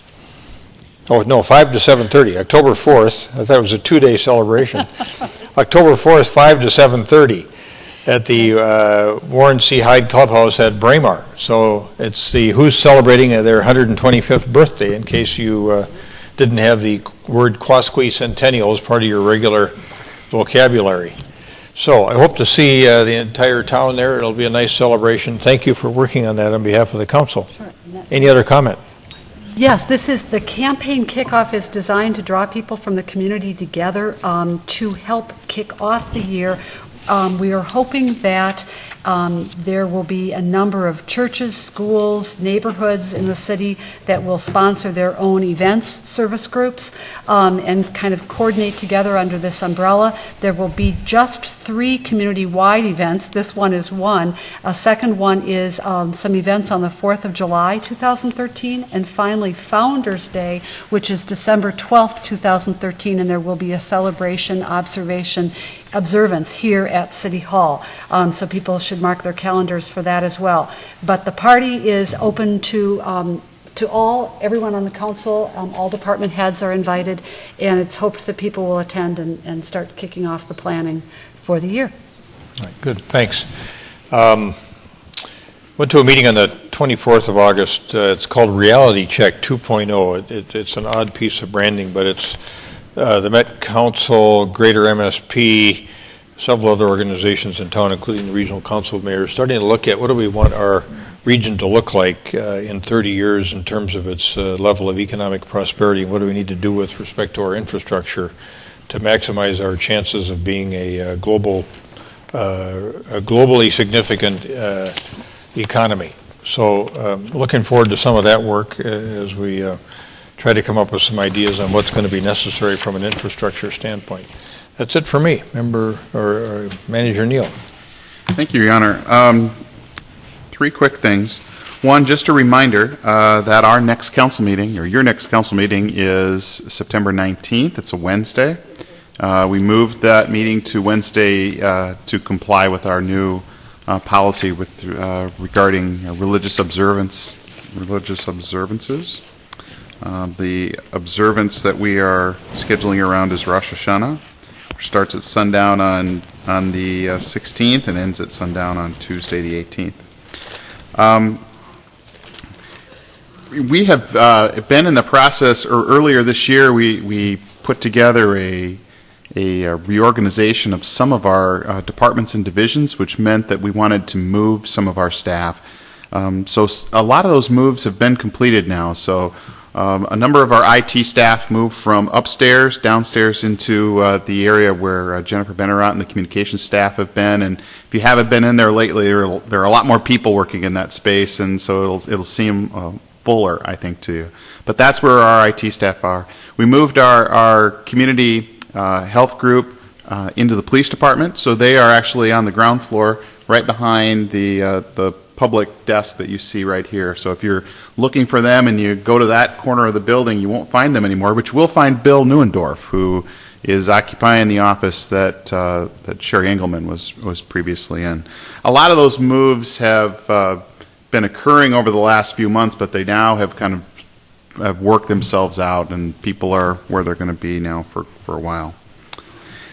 Finally, I wanted to address the concerns that Councilmember Brindle raised about city staff's role in protecting the integrity of public land, and we do need to do a better job at that. I think there are a couple examples that we know of that both involve large retaining wall projects this year that wasn't our best work, and if anybody is going to be ought to be vigorous in the protection of public property, it ought to be public employees for the city of Edina. So we have been talking about that and how we ought to anticipate those potential conflicts better as that moves through our review process, because we do have a good review process on an interdepartmental basis. So planners and building inspectors and engineers and fire marshal and parks people. They all have a chance to look at these plans, and we need to just do a better job of seeing where that might be a problem, or how are they going to actually build that wall without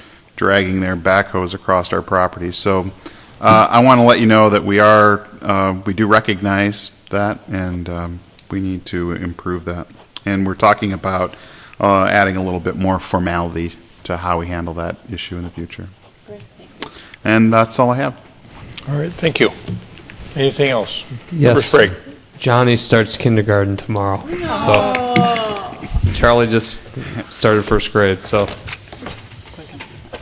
All right. important moments, important moments. Any other announcements? Yes, the third public Name Your Neighborhood meeting is next Wednesday, September 12th at 6:30 p.m. at the Senior Center. Many thanks to the committee and to Assistant Manager Karen Kurt, who've been leading the process. Hope Melton has been chair of the committee. The attendance doubled between the first and second meeting, and anybody who can't attend that meeting and wants to be able to comment on the process or the product should visit the city's website. If they click on neighborhoods over on the upper left, it will take them to blogs and to discussion pages where they can make their comments and see information. Good, thanks. Appreciate that. We stand adjourned.